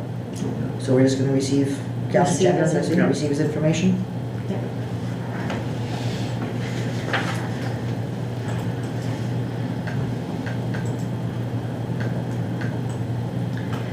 Be Be it hereby resolved, the CAO and Tourism Development Community Engagement Manager be authorized to sign the service contract between the Town of Winnipeg Beach and Creative Community Promotions at a cost not to exceed $10,500 plus applicable taxes. Are you gonna move it, please? Councillor Jarvis, oh, sorry. Seconded, Councillor Gendron. Discussion. Everybody had an opportunity to read this. I think we have a report on that, do we not? Everybody have an opportunity to read the CAO report on this? I'd like to open up the discussion, please. Anybody have any thoughts? Councillor Gendron. I think it's moving things in the right direction. We were all in support of trying to kick off things with the hiring of Peter and moving towards destination Winnipeg Beach. And it looks like money well spent to move forward with it. I'm definitely in support of it. Yes, and this council certainly has had lots of conversation about how do we communicate better with our taxpayers, with our ratepayers.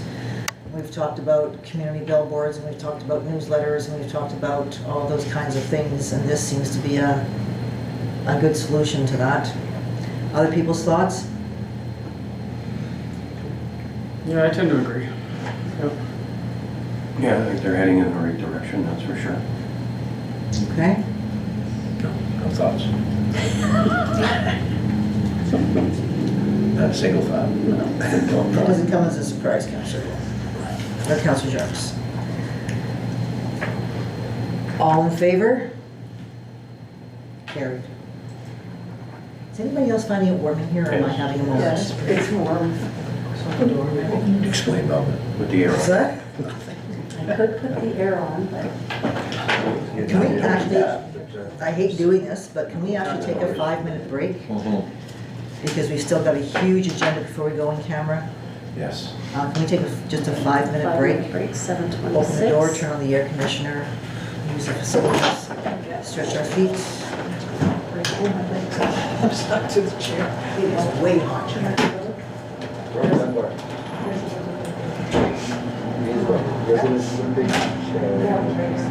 Oh, no, I really started coming here in 73, and that was part of the show. Part of the There you go. Oh, of course, yeah, I think I was gonna say, everybody knows my mom. All those old souls, I was the fastest turnaround maker. Okay, well, will Lorraine say that? Yes, Oh, okay, you Lorraine would agree? and Eva would say that too. Oh, okay.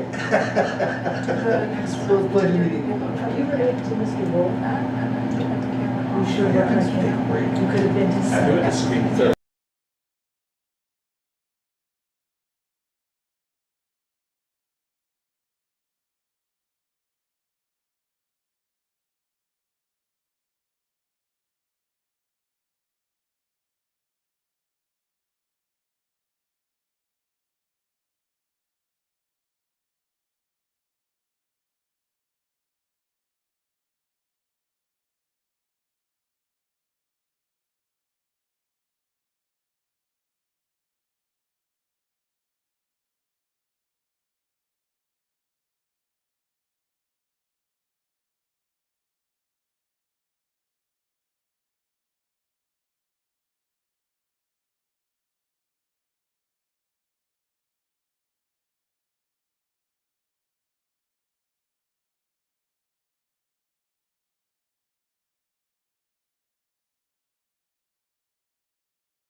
Okay,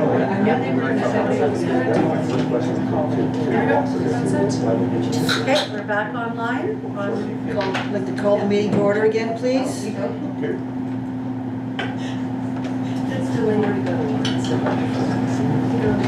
Whereas a boardwalk brick was purchased in 2022 and the spelling of the name was provided to by the purchaser.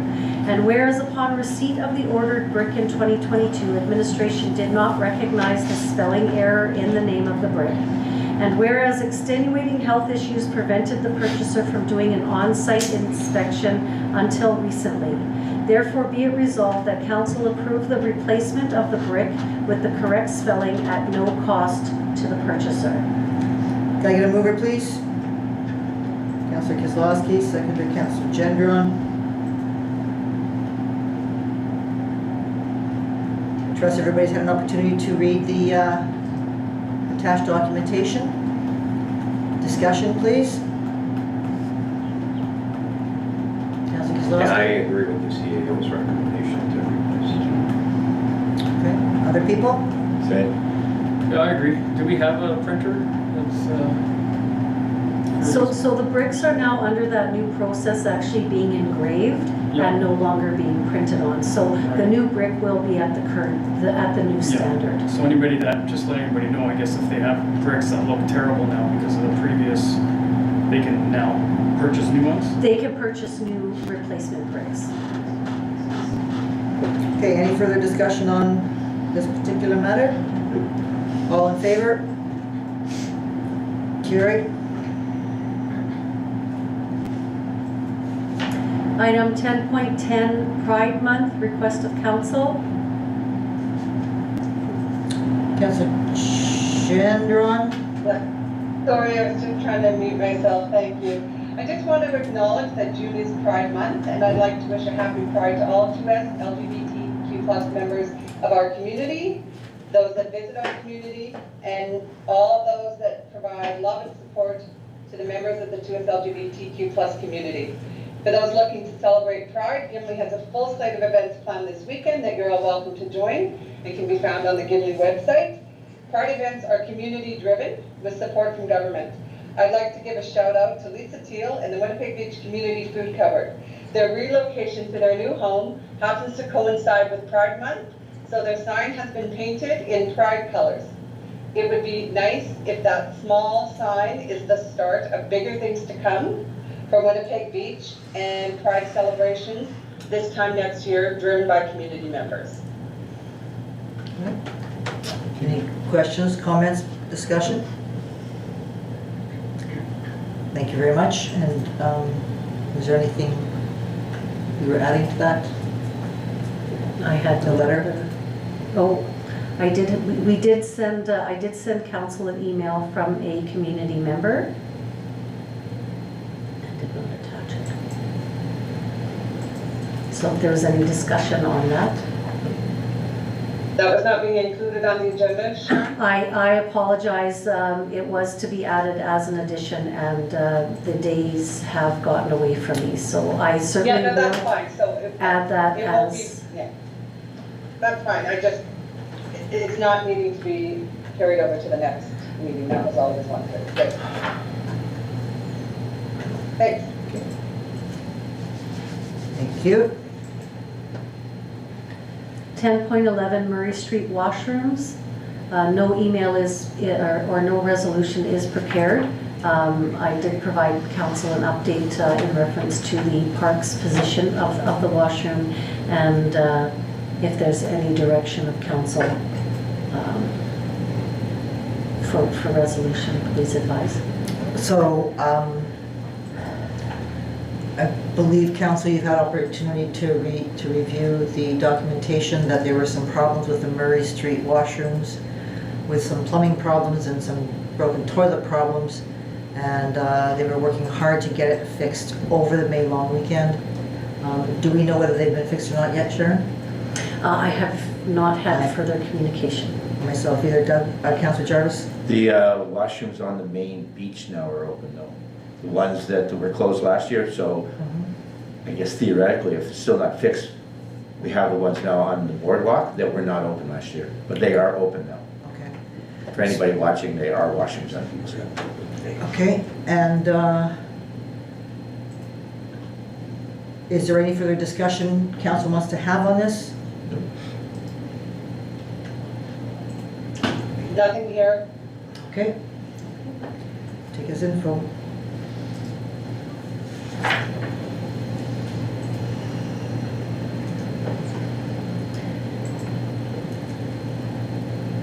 Whereas a request for donation has been received by the town of Winnipeg Beach, therefore be it resolved that council for the town of Winnipeg Beach authorize a donation in the amount of blank to West Shore Community Foundation for golf tournament sponsorship. Can I get a mover, please? Councillor Jarvis. Can I get a seconder, please? Councillor Cool. Just before we start discussion, we've lost camera on Councillor Gendron, so is that on our part or her part that I can't see whether she's raising her hand? I believe that's her part, not Yes. sharing the She said she would turn it on. camera. Is that better? Yes, thank you, Councillor Gendron. Sorry, I'm having a little trouble going back and forth between this and the agenda, so that's why I'm sometimes not on camera, but I other than that little slip up, I will make sure that I'm definitely into Teams if I have my hand up or want to Okay, participate in the discussion. thanks, Sorry about Councillor. that. That's Just okay. kind of getting used to it. I get it. Discussion? Councillor Jarvis. I thought we bought a whole bunch of swag last year or whatever, like t-shirts and jackets and mugs and all kinds of things. Can we put some sort of a donation together with that? I don't think that there was a report presented from the rec manager, but I don't believe that we proceeded with any jacket purchases. No, we have shirts, like some of them. There were, I think, very volunteered. They were shirts that had volunteer listed on them for people who were help organizing town-sponsored events. I certainly can double check with our. Yeah, I thought it was a fair chunk of cash. I'll say like $6,000 worth of swag. And I thought that was the intention. Well, That was- there were coolers that were purchased, there were pens that were purchased. We sponsored for an organization that we had notepads and pens and different things in through But I there. know in the past we've had hoodies and all kinds of stuff that, Yeah. with Town of Winnipeg Beach on them and, Let me go. I believe that was for our volunteers. Let me- oh, there was like $6,000 worth of stuff. I think some went to also the sponsors for the bandstand. That's right. They were But if sponsored. there's anything left, then maybe just, because West Shore is a good foundation. If we have a couple of hoodies and a couple of sweatshirts and that, then just Yeah, put them in there. I did request, They're just sitting on the shelf. no, I did request Take your the properties. rec, Yeah. what we have right now. Notebooks 49, flags 4, so there's golf shirts, 3 blue extra large, 2 green extra large, 3 2X, 3 small Yeah, so if ones. we could put a package together for some of that stuff. Windbreakers, various sizes, Yep. magnets, campfire mugs, we do have campfire mugs. Mhm. We have 23 coolers and 170. Yeah, put like a $75 package together, whatever, and just give it to them. Yeah. It's not an option price. Yeah, Okay, it'll be so part of their auction. be it resolved that council authorize a donation in the Say 150, should do. well, I'll just say for the silent auction.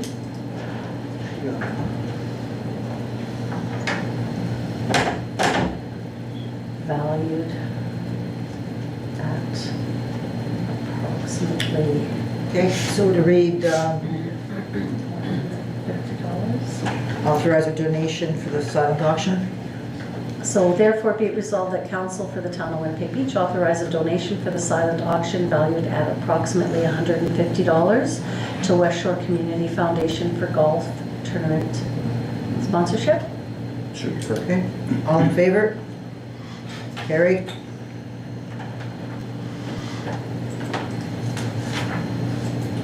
So call for participation, it was the Brandon Neighborhood Renewal Corp.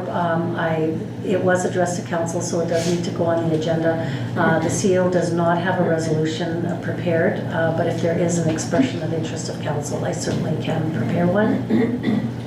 Yes, I Oops, don't have sorry. the time or the energy to be doing I mean, homelessness is an important issue, but this is out in Brandon and, We all have problems with them. okay. Okay, received as information. Info.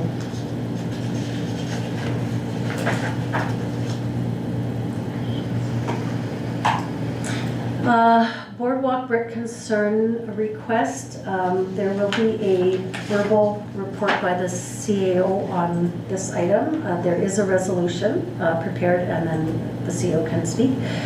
Be it resolved that council approve, does not approve administration to order the brick at the current program specifications or at the specifications of 2022 as per resident request. And further be it resolved that council waive, does not waive the additional costs associated with the current program. Can I get a mover, please? Councillor Cool. A seconder, please? Councillor Gendron. So the reason for this request came in on the Friday for the agenda. Council's well aware that the Boardwalk Brick program suffered greatly with the loss of the ability to use the same supplier, which in retrospect is a good thing, since those bricks were just painted on and not etched to a construction standard. Back in April, administration did send an email to anyone who was listed as expressing an interest. There was 20 people who had expressed an interest and was waiting for information on the new program, and there were 5 people that had already prepaid back in 2022 prior to that. Out of the 5 people that had prepaid, 1 requested a refund, 2 paid the new price, and there were no response from the other 2 parties. At that time, in discussions of being able to move forward, because we do have, and out of the 20 that were inquiring, all of them agreed at the new price. And so recognizing the backlog and wanting to place an order of the minimum of 15, administration was in the process of issuing refunds to the 2 parties that did not respond. It just so happened on the Friday prior to agenda, one of the parties did come into the office, and that is the request that council sees in front of them. So although I can appreciate that there was a payment that was made and that a certificate was issued, recognizing that the supplier was no longer available and the change in program, it has taken this long for us to be able to solidify a new brick program. The CAO would request, as it was late submission, that either the person agree to the brick purchase and incur the additional costs for the new standards, or we just refund. We refund the money. It's difficult for the CAO to support, although the monies have been received, and certainly if calculation of interest on $50 is required, I certainly can do so. But again, this is an initiative program that I don't believe that public money should be spent for a level of private gain. It was not at any fault of council or administration not fulfilling that request. It was due to a supply issue. And I don't believe that the ratepayer should be responsible for the placement of the brick at the new standards. If this person is adamant that they require the brick, the CAO is very confident I would be able to find a one-time painting of the brick to the standard that the $50 was meant for. Okay. But it is up for council discussion. Discussion, please. Yeah, I'd like to see a painted brick, if that's... Painted brick? That might be the way to go. Yeah. And if that person is not happy with that, is then the refund? Then the refund with Then the interest. refund issue? Yeah. Other people? I could concur with painted. Sounds good. Okay, sounds good. Okay, so let me...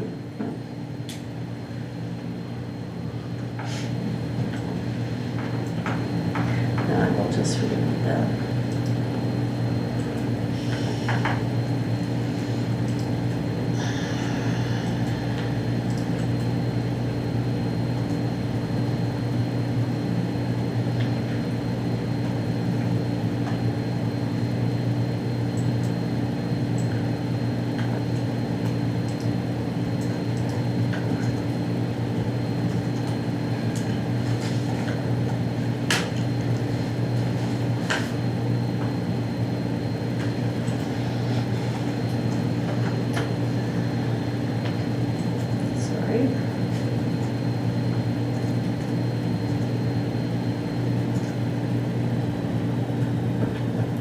Okay, so be it hereby resolved that council approve administration to order the brick at the specifications of the 2022 standards as per resident request, and further be it resolved that council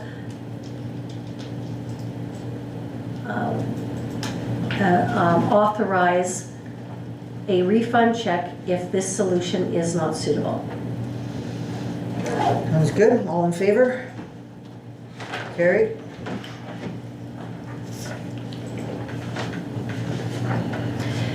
Whereas the town of Winnipeg Beach annually awards a community scholarship to students of Winnipeg Beach graduating from Gimli High School, and whereas council has reviewed all applicants, therefore be it resolved that council award blank to applicant blank and blank, and further be it resolved that the scholarship is issued upon proof of enrollment. Can I get a mover, please?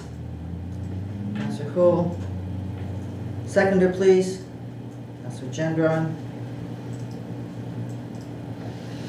Everybody get an opportunity to read the scholarship letters from applicants A and B? I'd like to suggest that we award $500 to both applicant A and B. Any agreement, disagreement with that? I concur. Agree. That's good. Yep. All in favor? Carried.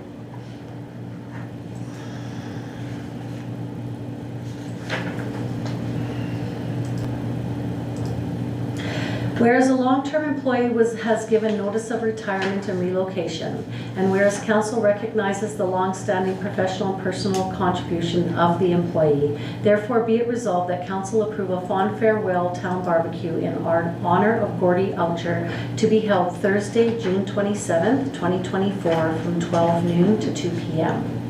Can I get a mover, please? Councillor Kozlowski. Seconder, please. Councillor Jarvis. I gotta say, I was very sad to hear of Gordy's retirement. He has been with us for 42 years and has given a lot. He's really well loved by our community, and he will be missed.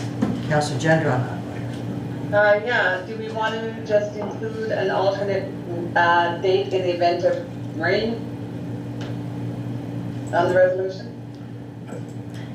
No alternate date has been set, and I would need to discuss that with Public Works based on schedule. Councillor Jarvis. I think there's time parameters on him staying here too, because his house has been sold, so you have a very short window. Yes. If he's relocating out of the province even, or whatever, so. Okay, Yeah, I think his last day's this week, isn't it? Yeah, his, we'll just all cross our fingers then. Keep our fingers crossed. Yeah, okay. So the intent is, and the resolution's not reflective of that, and maybe it should be, the intent is to have the barbecue at the bandstand so that there is a level of shelter. Yep. Does that need to be in the resolution, Council? I don't think so. I don't think so. I thought it was in there. No, it just explains. It's in Yeah, there. that's good. I just wanted to make sure we're cognizant of possible weather issues.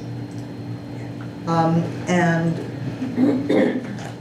Sharon, do we need to, Additional information will be, brilliant. okay. Okay, thank you. All in favor? Carried.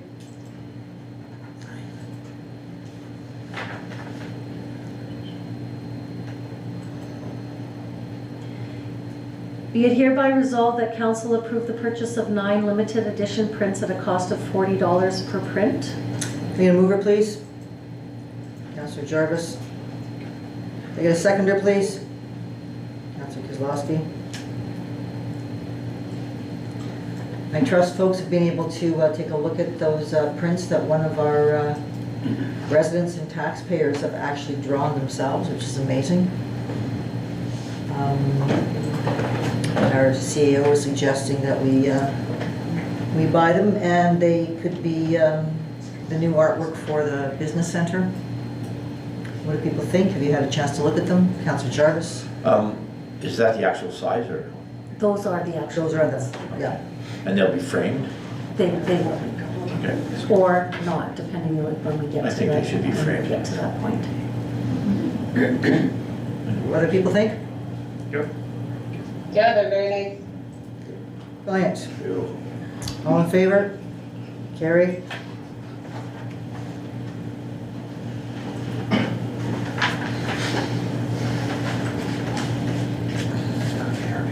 Item 11.2, breach of contract.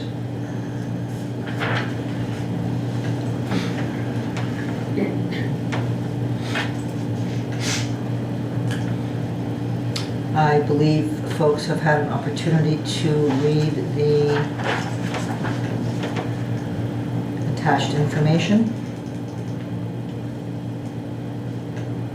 So this is not what we were talking about before in regards to Carlos in terms of the fire. This is another issue that's been brought forward to us.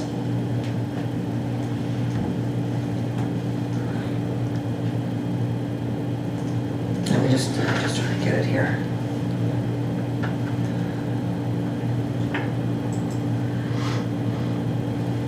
Did you have anything you wanted to present on this, Sharon? The CAO report is listed.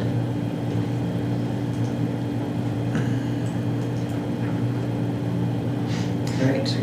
Aside, there have been other reports provided to the CAO since issuance of a letter that indicate additional breach.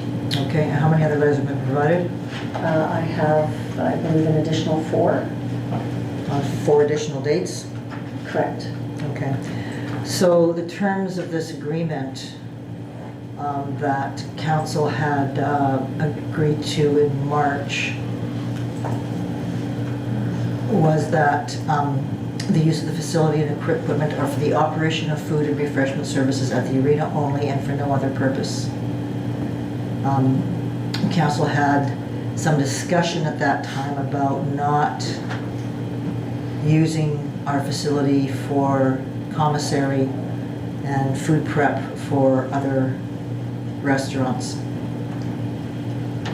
Because it was using our utilities and area for another restaurant as opposed to being a canteen in our community center. And it's been brought to our attention that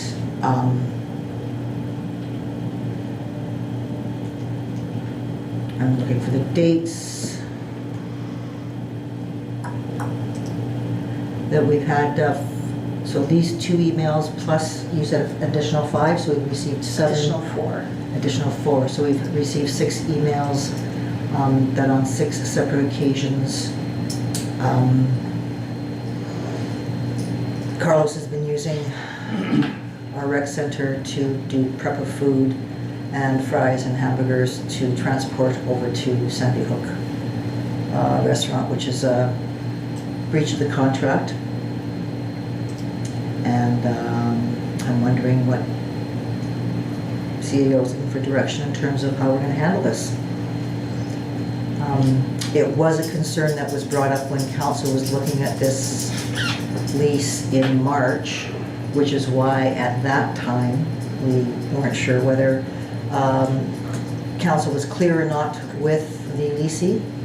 And so at that time we sent a letter of clarification, the direction of council, to ensure that this person knew that they were not to be doing any food prep for any place other than the rec center. And that was, I think, a strong recommendation that came from all of council at that time. I believe a letter was sent to him to ask him to stop doing that the beginning of June, but it has continued up until this past few days.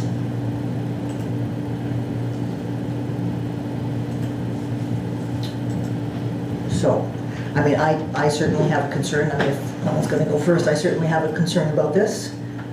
We don't go into contracts with someone and then have them absolutely breach the contract, and once we give them a warning, continue to breach the contract and continue to move forward as if that's not happening. If we had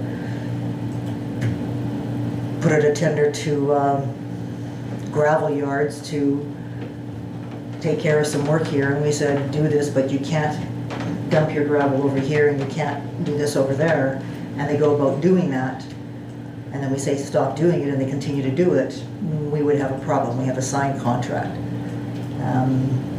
The difficulty with this is that they're continuing to use our rec center, our utilities, gas, all those kinds of things, to do food prep for a restaurant in Sandy Hook. And so what does council want to do with this?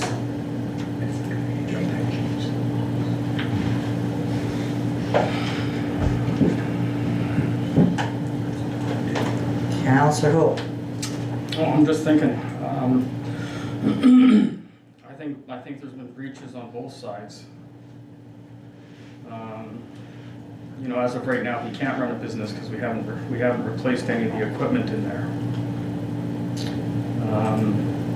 I believe he should just run to the end of his contract, and then we decide what we're doing later with the canteen. Well, that's not necessarily a breach of contract about the fact that the grill caught fire and it's still questionable whether No, he should be replacing that or we should be replacing that. But he did say, we said, we'll then give you rent-free for the rest of the summer and just close your doors so it's not going to cost you anymore, because that was in accordance with the contract. And he said, no, I want to stay open. So I don't know if that means that we're in breach. Well, I think it says in the contract that we're supposed to replace the equipment. Well, I mean, that's what our meeting in the future is about, right? 12A and the Yeah, interpretation well, of that. I'm just saying, like, it's kind of relevant now. So what do other folks think? I thought the last time when we spoke in May 22nd that we were to have a meeting with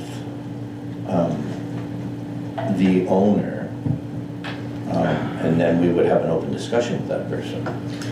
We've progressed now to, sure, go ahead. Yeah, so they were the two separate issues. The grill fire was the meeting, and I am still waiting for confirmation from members of council as trying to solidify the date. And I haven't received all response, as the new date suggested is June 14th. As June 18th, mayor's unavailable to attend that. So we're still looking at solidifying a meeting date for that.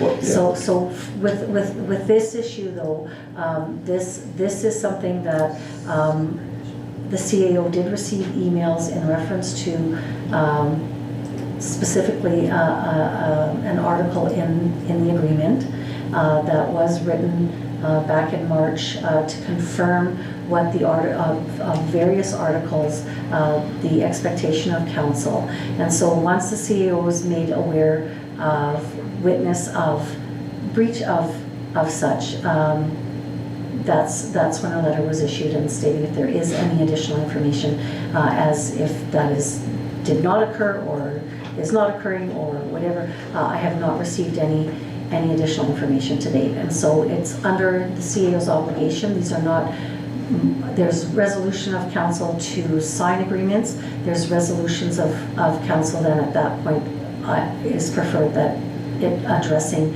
any breach of an agreement and course of action taken. If I'm aware, if the CEO is made aware of a circumstance that there is in any contract, it is the duty to bring that forward. And so it was a concern enough for council to bring direction to the CEO to issue a letter reiterating what clause Article 2 meant, and that is what had happened. And now being informed that there is a breach of that article, it is brought forward for council.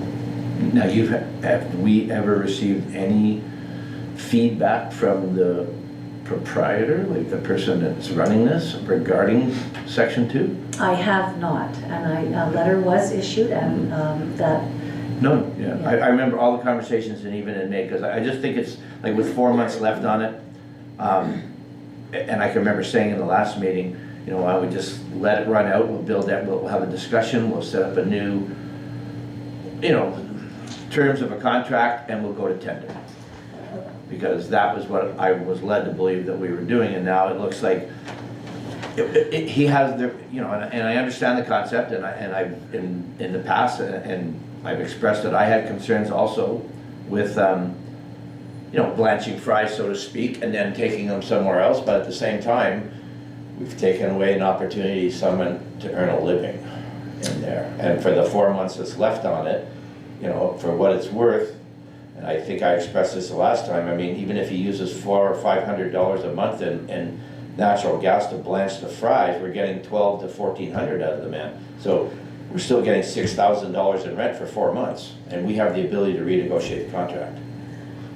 Part of my concern, Councillor Jarvis, is there's two separate issues here. One is, yes, there was a grill fire, and so we offered him the opportunity to not pay rent and call it a day, because he can't really do much to the standard he was doing before. So, you know, we're still going to be meeting with him about that issue, but this is a whole separate issue that if we are putting out tenders and signing contracts with people who are supposed to be providing service, and we find them in breach of that contract, we send them a letter in March saying, this is what the contract means, you can't do this. And in June, they just start doing it anyways, and then we send them another letter saying, we've seen that you're doing this, you need to stop doing this, and they don't respond and continue to do it. You know, what kind of integrity do we have for the next person that we send out a contract to? I mean, what becomes our reputation in the community? You know, anybody takes a tender with us and say, well, don't worry about Winnipeg Beach, you can basically do what you want to do, because they don't really follow through on the tenders or on the contracts. I mean, this is... I hear what you're saying. I think that might, when I say this, no disrespect, that might be an exaggeration, but of our integrity, or he, Just in terms of how I we're would, viewed. what's that? Just in terms of how we're viewed. Winnipeg Beach has always been known as the place where the rules don't apply to you, especially for Grant, somebody I on council. concur, and you know that I And so- concur on that. And we're trying to fix that. I would like, and this, I'll just, Councillor Houle suggested that the gentleman come and represent himself. You know, and I think that would be fair, and if the person's not, then we should make that abundantly clear, and you know, thank goodness we're not in camera now, because that person needs to represent themselves. We have our side of the story, and To represent themselves in terms of... where we can directly ask questions with Why reference to continue? breach of contract. There might be other information. Like, all I know, and I've said it before, and I backed up section 2 or clause 2 of the contract, Oh, is yeah. that, and I've done that, I'm on record of, I'm the guy that, I'm gonna say, I initiated the whole thing, I that we know. were losing money because of the natural gas. Now, for the time being, you know, I'm just worried that we're gonna look heavy-handed. My fear is that we're not gonna be perceived there's 4 months left on the contract, you know what I mean? And I just figured that we're gonna look like somebody just, you know, killing a fly with a baseball bat. And I just think that it's bad optics for us. And give the man an opportunity to explain himself. And Well, we also- he's negligent for coming in, granted. And if he's listening, get in here and explain yourself. Okay, Or at least respond to the letter that we sent him saying cease and Exactly, desist, and exactly. he just continue doing it anyways. correct. Sharon? So because we were looking at scheduling a meeting for a different circumstance, and this is a new circumstance, is council looking at tabling this item until a meeting occurs? With a time frame on it. Like, I can't So go. at this point, councillor, the owner has provided 2 dates, and emails have been sent to council to confirm which date. And there's 1 date left, and I have not received confirmation from all of council that that date works. So at this point, the delay in meeting is not negligent of the business owner. Then let's- So Bad on me, let's get it in. may I get confirmation, does June 14th work for members of council? And if you can, please email me that that date works at 10 a.m. An email has been sent.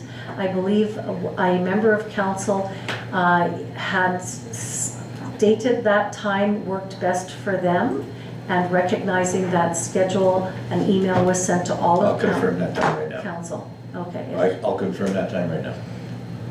Councillor Kozlowski, your thoughts? Yes.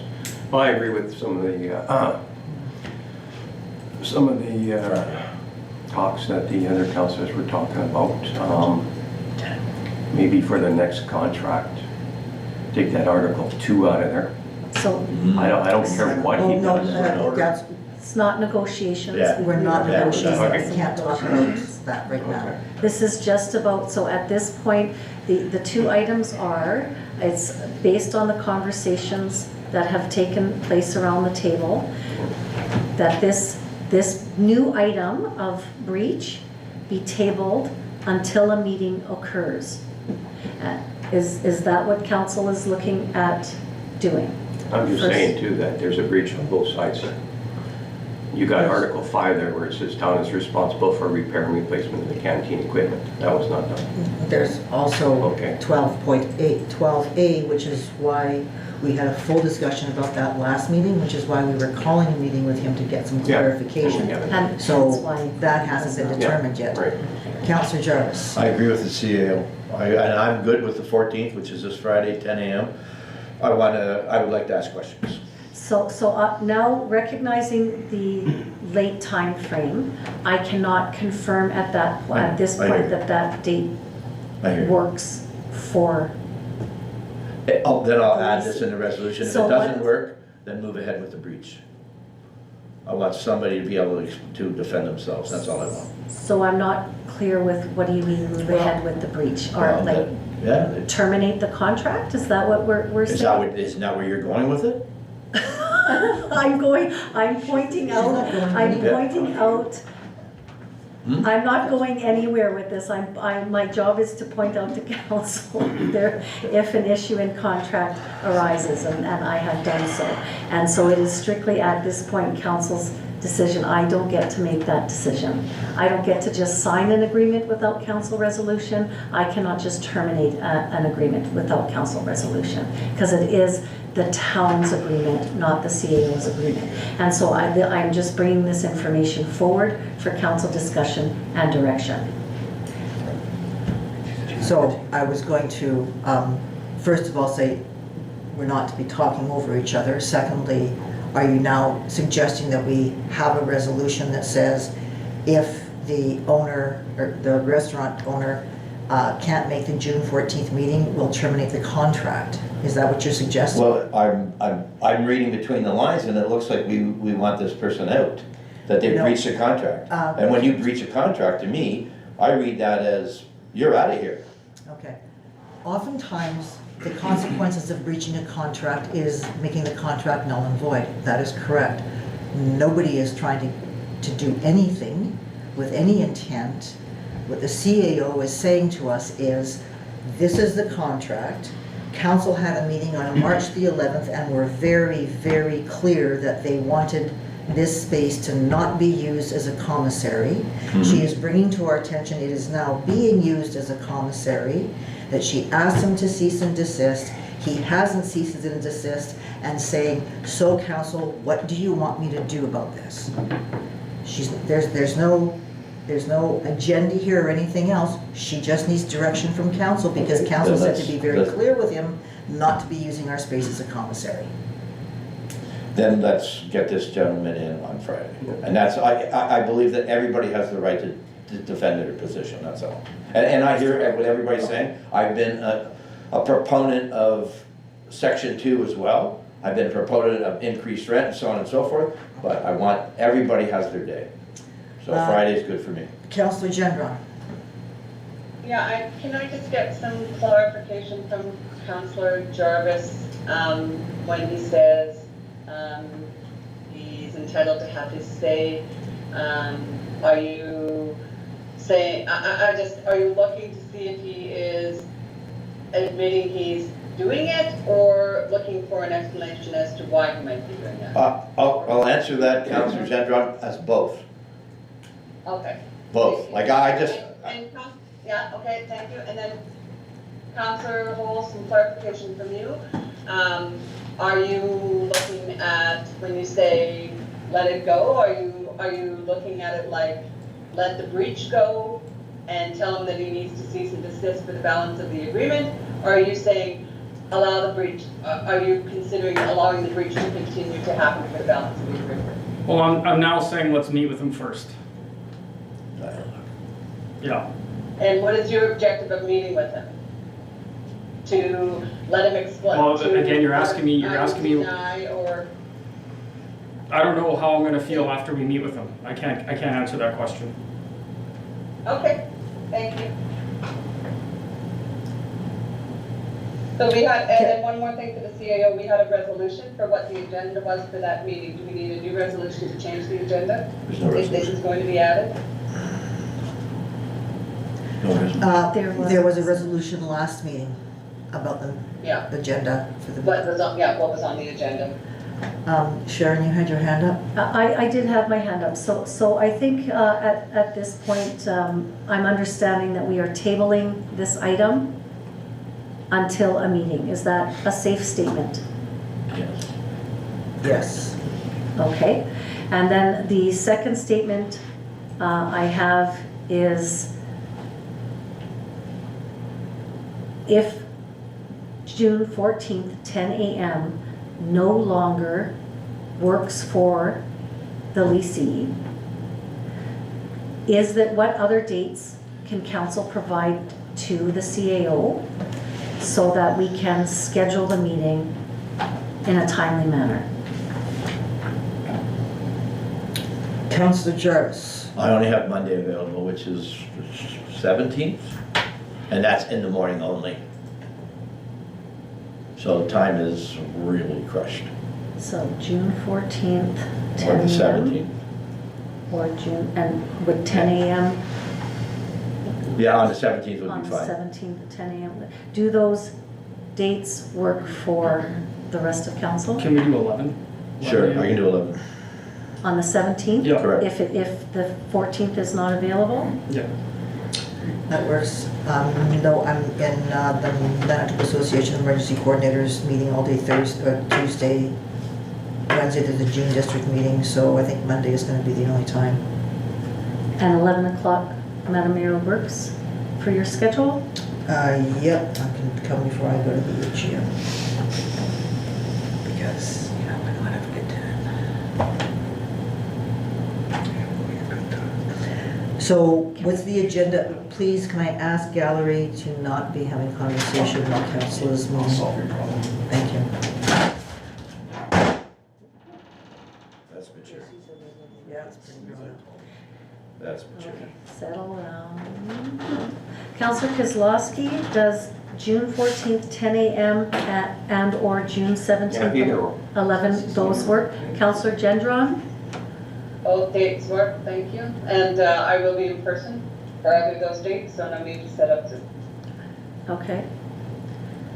And so as there was a resolution for the meeting to discuss Article 12, the CAO will just issue a letter in reference to this new item that this will also be discussed at that meeting. Is that fair, council?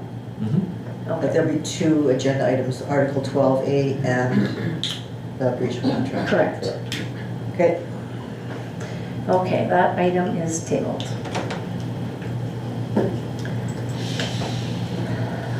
Addition 11.3, Fire Department lottery support. Be it hereby resolved that council approve to secure payment of the prize values for the Take a Year Off lottery hosted by the Winnipeg Beach Fire Department. I'm sorry, can I get a mover, please? Councillor Jarvis. Can I get a seconder, please? Councillor Kozlowski. I trust everybody's had an opportunity to read the background information Correct. for the Take a Year Off and the, sorry, just give me a minute. Just the Take a Year Off this item. Yep. And the CAO report. Yep. Any questions, comments, or points of discussion? Nope, support. All in favor? Carried.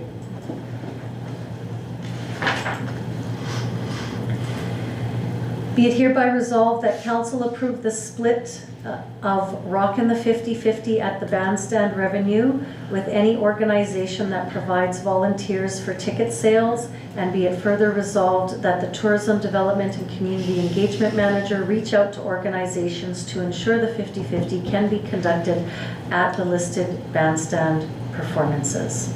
Can I get a mover, please? Counselor Jarvis. Can I get a seconder, please? Counselor Cool. Discussion? Great idea. Question, my hand's up, sorry, Madam Chair. Oh, sorry, Jean, yes, Counselor Gendron. Does the CAO know how many volunteers will be needed to run the event in a night or in a shift? The CAO will know more once she's the volunteer on June 29th and June 30th. So there are only 2 handheld devices Okay. for the 50/50. At this point, I have not acquired an additional helper, so I will just be, there will be a tent that will be erected. And we do have some banners that will go on the town tent that clearly say Rockin' the 50/50 at the bandstand, and people will need to come forward to purchase. There is the ability to have the second unit for anyone who wishes to walk amongst the crowd and ask. So how about, Okay, do you need so- some help for the sorry. 29th? I wasn't finished, Oh, sorry, Madam Mayor. Counselor Gendron. That's okay. I'd like to take August 10th and August 17th. August 10th and August 17th. That's correct. Do you need help on the 29th, Sharon? I don't know. I will help you. So August 10th and the 17th. Other council able to do the 50/50 at the bandstand? What dates? I don't know about dates, but I'll help when I can. Same. I'll have to go to my big calendar, I have a big calendar. So if council could, because you're looking at making sure we have the opportunity for either organizations and to ensure we have someone staffed in there, the sooner the better would be very helpful. Okay. All in favor? Oh, sorry, Counselor Gendron? Yeah, just one other thing, just that, if the organizations like the curling club that, and others that are, that were not, that we weren't able to meet their full grant request, if those could be shared with Peter as a first point of, or first contacts to give them an opportunity first. Yeah, makes sense. Thank you. It's really kind of a nice thing because the tent will be set up near the stage and you'll have a tent and you can have the chair and the Exactly. tables. It's kind of nice. Yeah, I'm looking forward to it. Counselor Yeah, I Kozlowski? think there'd be a lot of organizations, like they do the meat draws at the hotel. Mhm. Like there's a lot of organizations that will. Yeah, go for this, sure. I think that, You got the Kiwanis, you got the Lions, And- you got and- the breast cancer, et cetera, et cetera. okay. All in favor? Carried.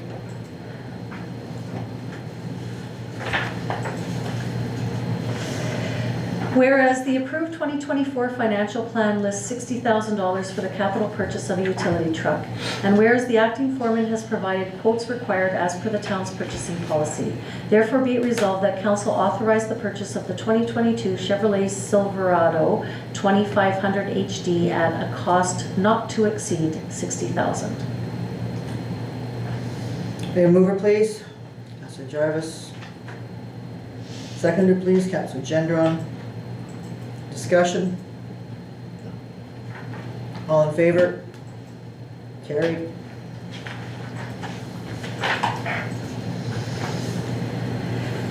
Be it hereby resolved that council direct administration to organize a town hall forum on blank with the following listed on the agenda, blank. May I mover, please? Counselor Jarvis. Seconder, please. Counselor Kozlowski. Discussion?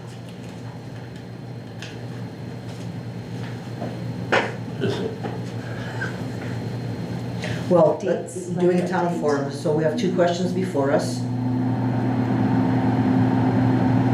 We have 2 questions before us. What's a date that we would like to do this? We usually do it at the beginning of July sometime. And do we have some items that we want to be presenting? I mean, certain people will have questions of us, but there might be some things we want to be talking to them about as well. Councillor Jarvis, it was if you have something to say. I like the idea if they're gonna present questions, but if they're gonna present questions, can they at least submit what their questions are? So that we don't, if they ask me how many cars Ford produced last year, I might not know that answer. So it might give me an opportunity to look up the right answer. Do you know what I mean? Prepare ourselves so that we don't get blindsided by something. But I like the idea, if we're gonna go there, they can come there and say, I'm, John Doe, I would like to ask this question, at least we know what we're, and we could also verify that they're ratepayers in this town. They So- provide their name and address and so on and so forth. So register questions not on anything not listed on the agenda, because we will have the information of items Yeah. we choose to discuss. Yeah, I think, because that's standard procedure, that you have you ever been convicted of robbing a bank? Well, that's a question that nobody wants to hear, so. That might not have been a good example. They asked me that at the board one time. And is council stating that you must be a property owner? You must be a to ratepayer in attend? Winnipeg Beach, yeah. You can't come from Denata and ask questions. Well, they can attend. just- Well, they can attend, but they're not gonna get to ask questions. Right, okay. Okay, so what kinds of things might we want to be presenting to them? Do we want to be talking about Destination Winnipeg Beach? Do we want to be talking about, yes, Councilor? I think a big one would be lagoon capacity. So we're still in the research stage, and I don't have any information to provide. Like that this item hasn't reached council where we've reviewed all of our options and that we're at a point of decision make. So I'm not sure when we're in data gathering, I'm not, what exactly are we presenting? And what would you like to present to them? Well, if we're building all these short-term rentals, condos, whatever, we would have for those lagoons, or we would have to build them yourself. Oh, do you have to what? Build them yourself. So again, we're still in information gathering, and we have not had a full year term of gathering information from the flow meter to determine the volumes that we're using. There also had been an identified concern with the parks meters, so we're still in information gathering system, so I can't say what our options are at this time and what council's considering, because that has not hit council. Prior to it going to public, due diligence is that council must be made aware of these, of the options and where we're sitting, and that information has not been provided, because until we have the data, we can't even fathom what our options are. Was there a study done years ago about this? That we know of? Yes. Still around? Yes. Okay. Yes, several years ago, and that Dillon study was contradictory to another study from J.R. Cousins from decades past, and yet again, when we're looking at the information at the time, and I cannot comment at the time of council in 14 to 17, whenever it was, in reference to the decision of the filtration system, and were other options presented to that council at that time, were modifications based on recommendations from an engineer made by council at that time. None of that is available. So instead of looking at what past studies are, the goal of this point is to gather enough information, relevant information, for the town's engineer to be able to look at capacity levels, look at infiltration levels, look at various other options like ground infiltration levels on our sewer, what level, what can we ascertain through some of that, and so until we have a clear understanding of the level of capacity looking like, the solutions ultimately are to, without a doubt, meet existing capacities and then some with an additional 30 to 40% growth rate. So none of that, it's all speculative, and the CAO is very hesitant of providing speculative information to the public because it doesn't make sense. Okay, thank you. Councillor Jarvis. Yeah, I think it's a really good idea that we present what's new, what we're doing, even like the food cupboard, even like the tourism, the 50/50. And I think we should have like, really quick, brief discussion, like just a presentation about that. But I also think we need to provide some sort of, and I'd be happy to get on some sort of committee, but to do this comparable to the newsletter where we have a handout, albeit 2 pages or whatever, like with just general information. You need a dog license, with garbage pickup, just so that people, because we're getting people coming and There is a tax insert, a 4-page tax insert that does. I know, go I'm out, familiar with that. which does address a lot of the garbage, dog I know, issue, but fire. you still get issues where all of You still that. get issues when people phone you and ask you crazy questions. Yeah. So council, what would you like on the agenda for the town forum? I'm wondering, given that we've been at the table for 2.5 hours and we're probably not on our best game right now, I'm wondering if can we table this to next meeting? Yeah. And Yes. have people come back with suggestions in terms of the town forum. I And will as dates. well. And possible dates, we're looking for early July, we're looking for a Saturday. So if it's early July, next council meeting is June 26th. The Jeez. CAO respectfully requests that adequate amount of time to prepare for a town forum is provided. Okay, so Yeah. can we? Yeah, no kidding. So early July is, Can we say, and again, depending on the items, right, is what level of prep is required. No, I think it's a good idea. So the CAO definitely will request that council consider having the fire chief on hand to discuss the grant that we've received and the moving forward with the new fleet and the fundraising initiative so that the debenture payment for the new fleet will not be at the ratepayers' expense. And that takes little time to prep as all Yeah. information is available. So it's recognizing what, the barbecue fundraiser for the food cupboard, that is on July 13th. Is that from 12 to 2? I'd have to check the email. Yeah, me too. Councillor General, you wanted to say? We have a presentation by Peter on where things are going with destinations on the Big Beach. I think that's, And perhaps ask Wendy Peters if she would like to give a presentation on the Winnipeg Beach Historical Society.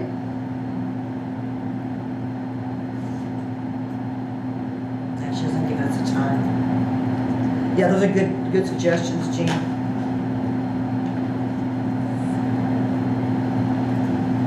Trying to get some form of an agenda together for the CAO. Yeah.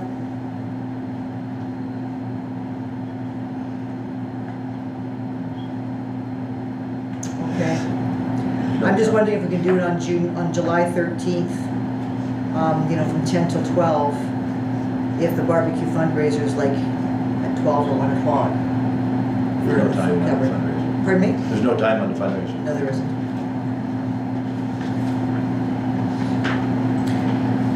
so I will reach out to Food Cupboard Okay. to look at that.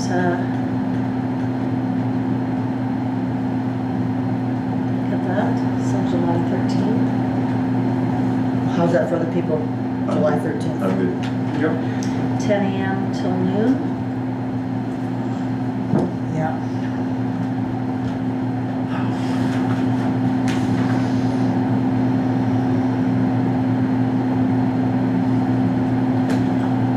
So we'll tentatively book that, but we'll table the agenda. Is that Tentatively book correct? that, table the agenda. Please, as you think about agenda items for the forum, don't wait until 2 weeks from now to bring it to our CAO. You can copy all of council so we can talk about it and send your ideas into Sharon before that as well.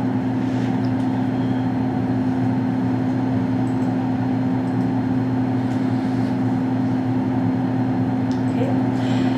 Be it resolved that council accept the committee reports as presented.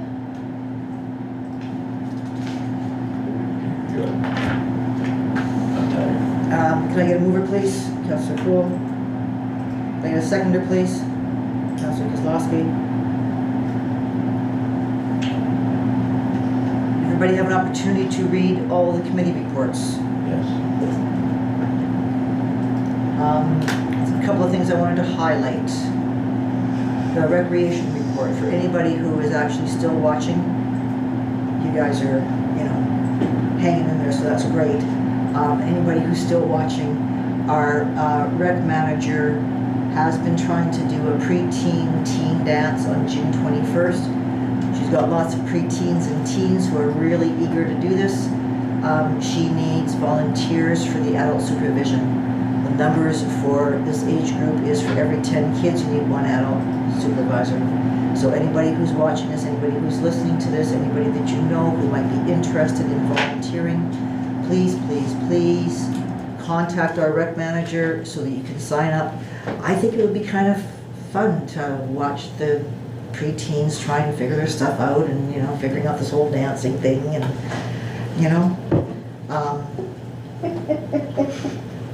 you're laughing at me. Look, I'm 2.5 hours in, I'm getting tired. So anybody who wants to volunteer, please do so, because I would hate to have to cancel the end of school year dance for our teenagers. There's been some questions around the table in terms of the locking or opening of the rec center. And so our rec manager has provided us a report around that. Was there any questions or comments about that? No? Yes, sorry, I guess you can't see my hand. Sorry, Councillor Gendron? Yeah, I think her working alone report certainly explains why the doors are locked when they are locked. The safety of our staff should be of utmost priority, and as she has said, her telephone number, the number is there. If she's in the building and somebody needs to get in, they can certainly call her and she will greet them, but I don't think that, I agree that the doors should not be left open under the circumstances in which she has indicated in her report. So I'm hoping that this work alone report puts an end to the questioning of why the building isn't open. Yeah, there certainly has been concerns that when she's been downstairs and come back upstairs finding, people under the influence in the rec center, and she's there by herself and worried about her safety and those kinds of things. Makes lots of sense. Councillor Hull?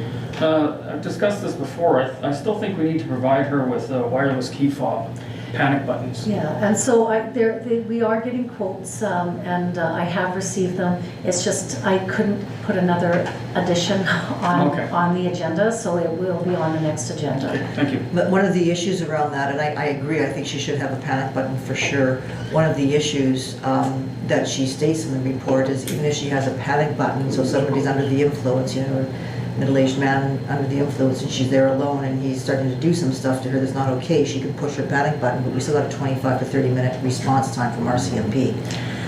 So The calls can also be sent to our Public Works or whoever. So, okay, so just to clarify, I do have information that will be coming to the next meeting of council. Okay. It will require a security upgrade with the existing alarm panel that we have, so that it is conducive to all of our alarm panels, and it can be Okay. monitored remotely.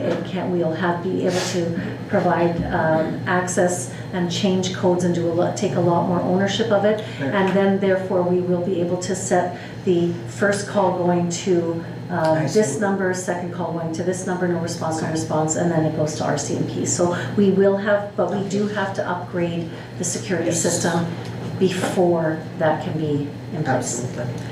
Councillor Jarvis. I've brought this exact same point twice in two separate town safety committee meetings, and both times it was expressed by our public works foreman that she has a phone. I brought up everything from cameras, I brought up everything from the panic buttons, and both times it was said by the public works foreman that, because I've even mentioned it with other people, I mentioned walkie-talkies that she can have and carry on her, and it automatically clicks to the office. And I was told, well, no, we use our phones, we use our phones, we use our phones. And that's been my answer every single time. And I understand the concept, and I've been expressing my concern with the work alone policy, but that can't be the criteria that justifies keeping the door locked. We have to at 2024. I mean, there are people right now that have to take the bus at night.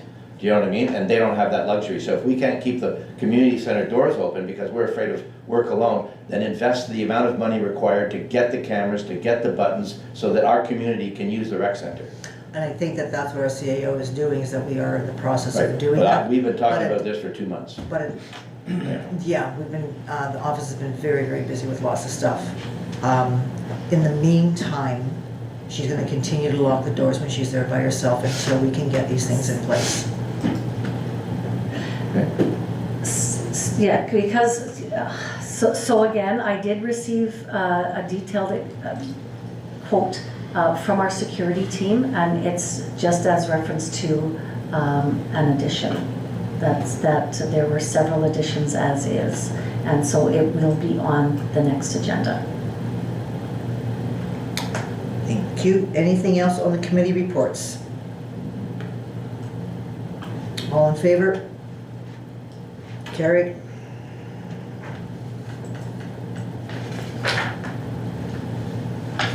Roundtable discussions, council? This is when we report back to any of our committee meetings that we've been at since last meeting. Myself and Councillor Gendron were at the EIPD meeting on June the 6th.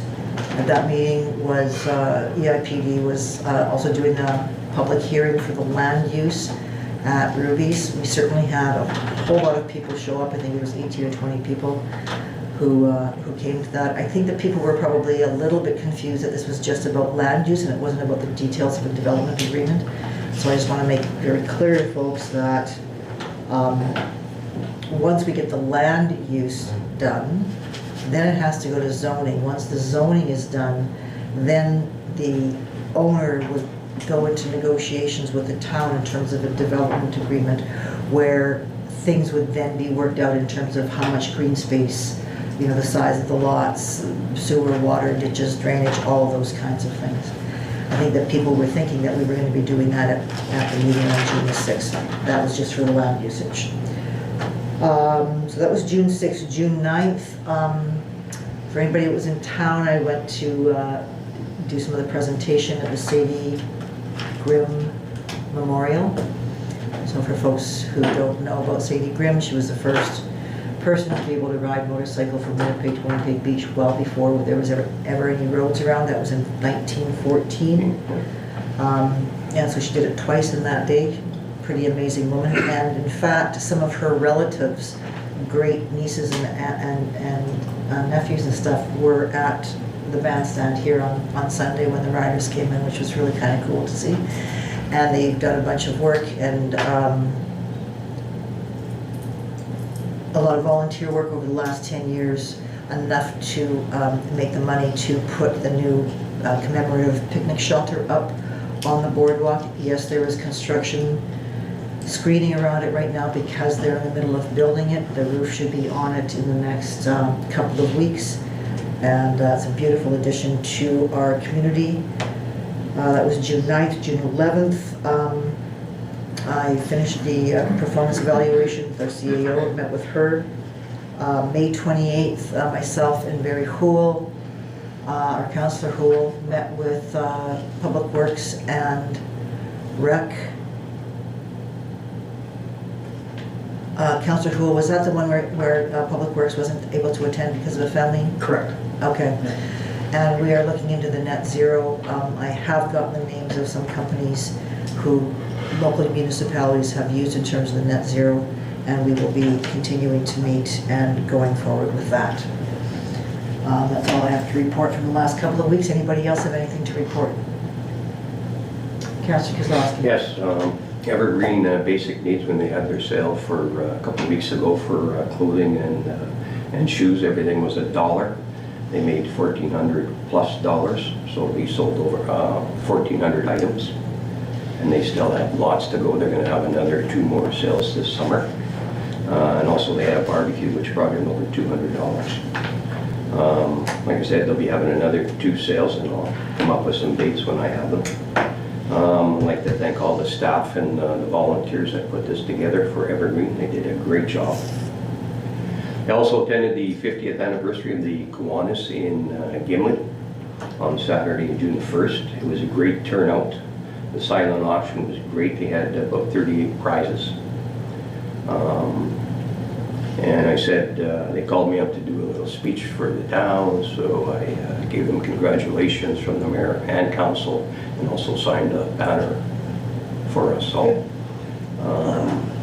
The band also was fantastic, and we stayed, me and my partner stayed till about 11:30, 11:45, so it was a great evening.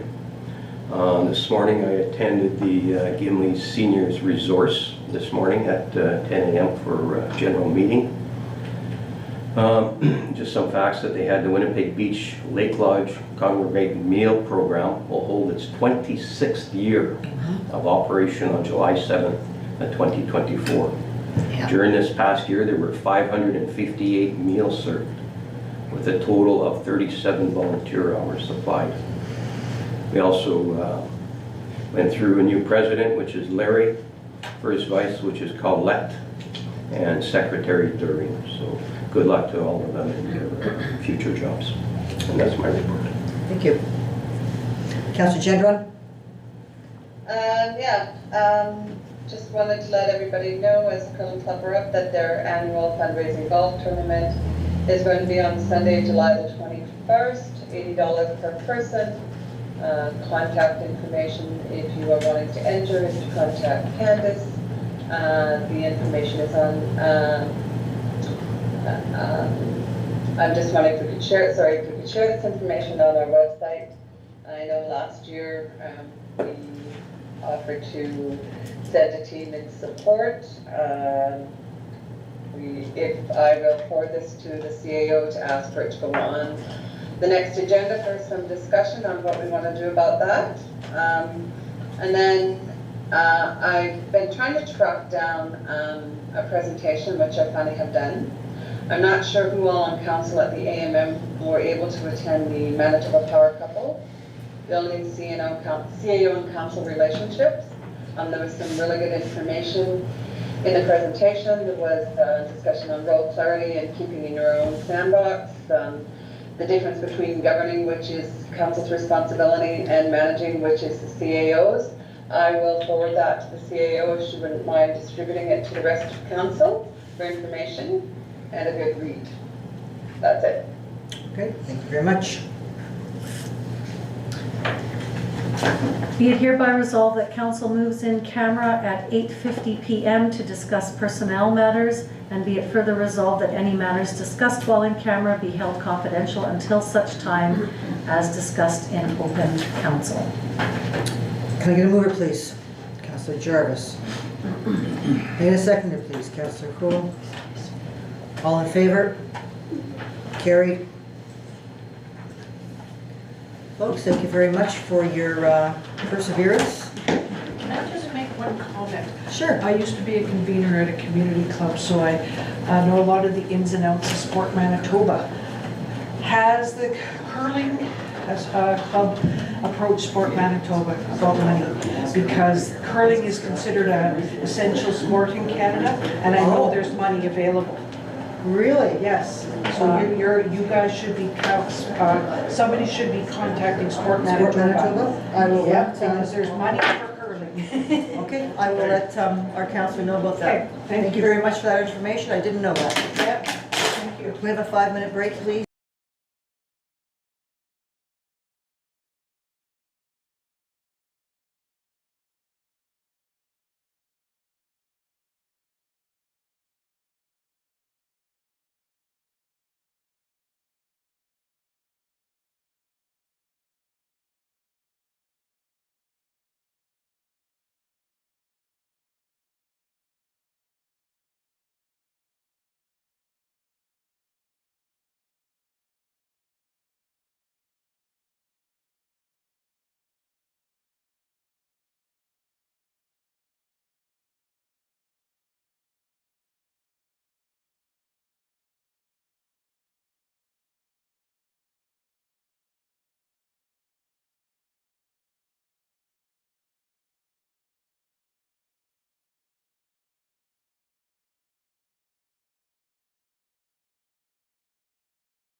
Yeah, there we go. We should be visually, oh, and the audio is up and running. Ready to go? Be it hereby resolved that council moves out of camera at 9:17 PM and resumes the regular meeting of council. Need a mover, please? Councillor Jarvis. A seconder, please, Councillor Cool. All in favor? Carried. Be it hereby resolved that council adjourns the June 12th, 2024 meeting at 9:17 PM. Can I get a mover, please? Councillor Jarvis. Seconder, please, Councillor Kozlowski. Carried, and that's